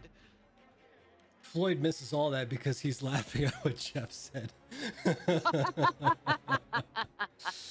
And it's like one of those late at night, got a little ringing in my ear, kind of discombobulated, kind of like giddy laughs that you can't remember why you're laughing in the first place, but you just laugh louder and harder. So maybe intimidation? I don't know. Yeah, it starts to sound a little insane, so I'll Yeah. give you an intimidation. Okay. Oh, groovy. 20. Fuck yeah, you guys take it. You get a reroll, Faye. And that brings us into round 4. It's 2-1. What will happen next? Pew pew pew. That's 12. I think I will take that to reroll. Take the reroll. You'll need it. 22. And good thing you did because he got a 17. How do you want to take this round? As he like punches me down, kicks me down, in the same momentum as my hands hit the ground, I will do a spin myself and kick his legs out away. How do you say it? Kick his legs so he like falls on his back on the ground, and then I will sure. just stand up unfazed. Like ultra dramatic, the sand, it slows down and you see your leg swing, impact, the feet go up, the body goes down. The sand forced out by the pressure and then slowly settles to the ground, and the camera pans up to just a very stern, strong, heroic looking Faye, and the crowd goes nuts. Wah! It's 2-2. Keep this momentum No. going, dear friends. It's What? 3-1. Wait. Oh, whoops. I won. wrote Mine an was X. 2-2. You won! Sorry. It's getting close to the end of the game, so I kind of get a little, like what Jason said, a little manic. Faye takes the bout. She's shown, cheered. People are like trying to get her autograph, are asking who represents her, how can they get a hold of her if they want to continue getting her in the pit. All this attention, but you are ferried very quickly to the VIP area, and an extremely drunk Ash goes, so good, so good at every moment. Do you want what's in the box? I just kind of look to the direction of my friends. So it's 200 gold pieces or what's in the box? Sir Jeff can't help you because he's currently just surrounded by people. Probably also talking with Bonebreaker, like apologizing for calling her a ruffian, you know. Heat I'm of the drinking moment with kind of Scab. thing. They're holding hands. Like, no, I Literally. think you're really great too. Meanwhile, Floyd and Bonebreaker are like trading numbers. Yo, we'll go for beers next time I'm in town. It's like, are we best friends? Esme's mean- gotten up from her seat and is looking for Petunia. Because she has no idea where she is at this point. Faye's kind of curious about the box. If no one Do you- objects, I will take it. You take the box. What is in the box? Do you open it here or do you wait till you guys leave? Maybe we can open it like just the four of us. I mean, 5 of us. For sure. Because we are getting a little close to the end of the game, I can usher you guys to a sort of a private area, or we can wait till next time to see what's in the box. No, I can't. I have to tell you right now. Yeah, You if we get gather a your group private together spot quite to see. quickly. You open the box and you see 3 bags of gold coins worth about 300 gold. Also, there's a collection of gems worth 50 gold pieces each. There's 2 potions, one of Hill Giant Strength and one of Healing. And there's a spell scroll for Enlarge or Reduce. Good job, you picked the box, baby! So I will copy that and send it into Jungle Noir just so you guys have a record of it. But you guys, did we have so much fun? Yes. Okay, good. I love those pit fighting rules. If I remember, I will post them in our Discord because they're quite simple and they're quite fun, and it sort of, it just gives everybody something to do. All right. I was reminded we will probably see you not next week because Jason has a dinner or something. You have an event that you Yeah. need to go to. So we are not going to see you next week, but we will see you the week after in March, which I'm checking the date right now. I mean, next week would have been March 2. So. It would have been. I'm seeing that right now. March 10th, we will be back to see what happens after Port Damali and if these folks are going to spend their fortune in Port Damali because I got shops there. Sweet. Okay, I'm glad everybody had fun. I always have fun. My voice hurts again. I really got to stop it with these scratchy voice characters, but they're too much fun to do. And of course, if there is something we always like to say at the end of our games, it is. Y'all best be safe now when you're in bed. Indeed, respect your partner's choices. Talk to each other. Learn each other's foibles. Your Safety interests. is sexy. Safety is sexy. Good night. I'm just drawing it out now. That's all. What, are we still on?